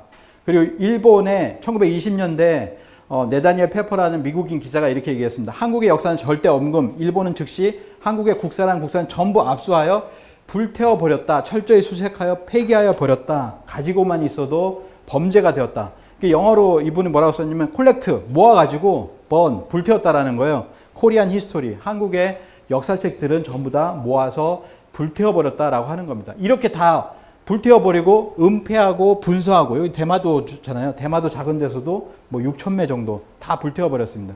그 일본에 가져갔죠. 그래서 일본 전역에 3,000종 5만여 권의 한국 고대 사서가 5군데를 조사해서 이 정도 나왔다는 거예요. 그러면 얼마나 많겠습니까? 5군데 조사해가 5만 권이 나왔어요. 그러니까 우리의 수십만 권이 일본에 들어가 있다라고 하는 거죠. 그래서 일본 국내청 서릉부, 동경에 있는 서릉부의 한국 도서가 얼마나 있는지 진짜 규모는 아무도 모른다. 이렇게 이야기를 합니다. 아무도 모른다라는 거죠. 다 밝히지 않았다는 겁니다. 일본 국내청 서릉부가 있고요. 여기 보면은 이런 고서들이 있어요. 고서들이 있는데 한국의 고서들이 얼마나 많은지 어떤 책이 있는지 아무도 모른다라고 하는 거죠. 나라 동대사에 뭐 정창원에 있다는 얘기도 있는데 여기나 이런데 우리나라의 문화재나 그런 고서들이 전부 다 강탈해서 가지고 있다라는 겁니다. 그러니까 이런 걸 없애버리고 가져가고 그 다음에 뭐 하냐면 조작을 하는 거죠. 일제 한국 역사 조작, 일본혼을 심어줘야 된다. 그러면서 조선 사람이 자신의 역사 전통을 알지 못하게 하고 민족 문화를 잃어버리게 하자라고 해서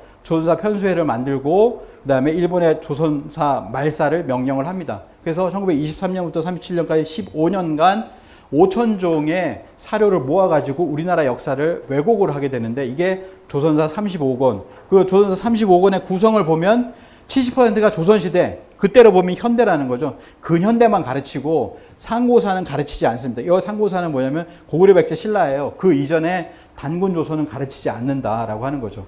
그런 어떤 구성을 가지고서 했는데 그 구성을 한 것이 뭐냐면은 지금도 그대로 와 있다는 거예요. 조선사 편수회를 이끈 사람들이 아까 보면 뭐 구로이타, 아까 불태워버렸다고 하는 그다음에 이나바 이와기치, 이마니 시류 이런 사람들이 핵심 인물이 되는데 이 사람이 뭘 했냐면 석유 황국인데 환인으로 바꿔버렸다. 그래서 환국 배달 조선의 우리의 어떤 7,000년 역사를 환인과 환웅과 단군의 가족사, 신화 속의 인물사로 바꿔버렸다라는 거죠. 그 다음에 뭐 하냐면 한국이 2000년의 역사를 가진 나라다. 일본의 후진국이다. 이게 뭐냐면 일본은 2600년의 역사를 가졌다고 가르치거든요. 그러니까 2600년보다 더 아래로 가르쳐야 된다는 거예요. 일본의 기원은 지금 2021년으로 보면 2681년이다. 2681년이니까 너희는 최소한 2600년 아래쪽으로 내려가라 라고 해서 이 단군을 신하로 몹니다.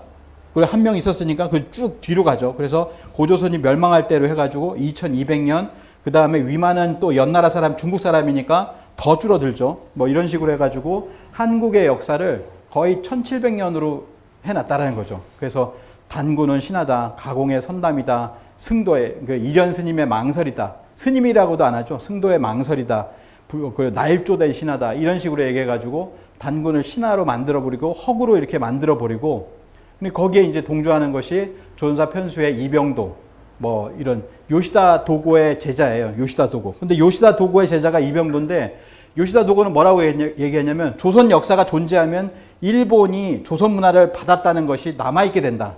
일본이 조선 문화에서부터 유래했다는 것이 남아있게 되기 때문에 조선 역사가 존재해서는 안 된다.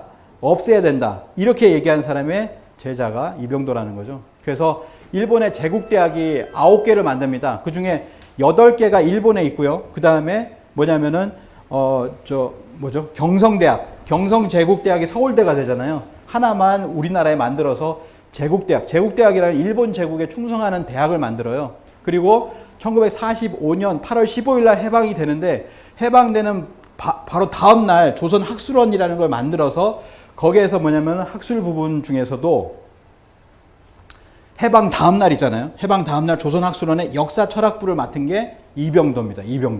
이병도가 우리 역사 철학부를 맡았어요. 바로 맡아가지고 그 다음부터 조선사 편수에서 일했던 친일파 역사학자 이병도가 서울대 사학과 초대 교수가 되고 60년에 문교부 장관까지 역대하며 우리 사학계의 거물이 되었다. 그리고 신석호는 조선사 편수에 참여하여 조선시대 전기를 정리하는 촉탁 수사관보 수사관을 지냈고 그리고 해방 이후에 국사편찬위원회 전신, 그러니까 국사편찬위원회를 만든 거죠.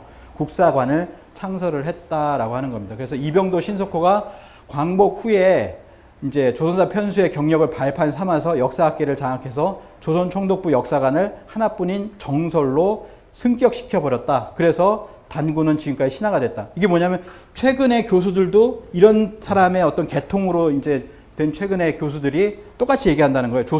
고조선은 국가 형성과 동시에 망해버렸다라고 하는 거죠. 그래서 이렇게 이야기를 하니까 결국에는 뭐냐면은 우리 역사는 형성과 동시에 망해버리고 나서 망해버린 게 이제 한나라가 여기 들어왔다는 거잖아요.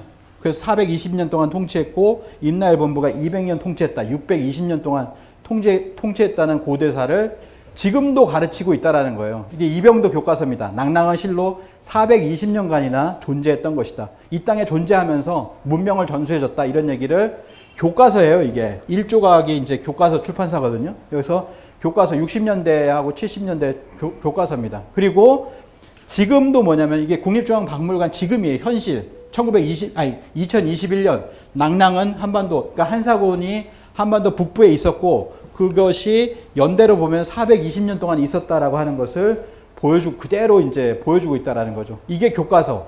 교과서는 뭐냐면 그 낙랑군, 한나라의 식민지 낙랑군이 400여 년간 존속한, 이거를 갖다가 그냥 타이틀로 400여 년간 낙랑군이 존속하였는데 삼국 가야의 발전에 영향을 미쳤다.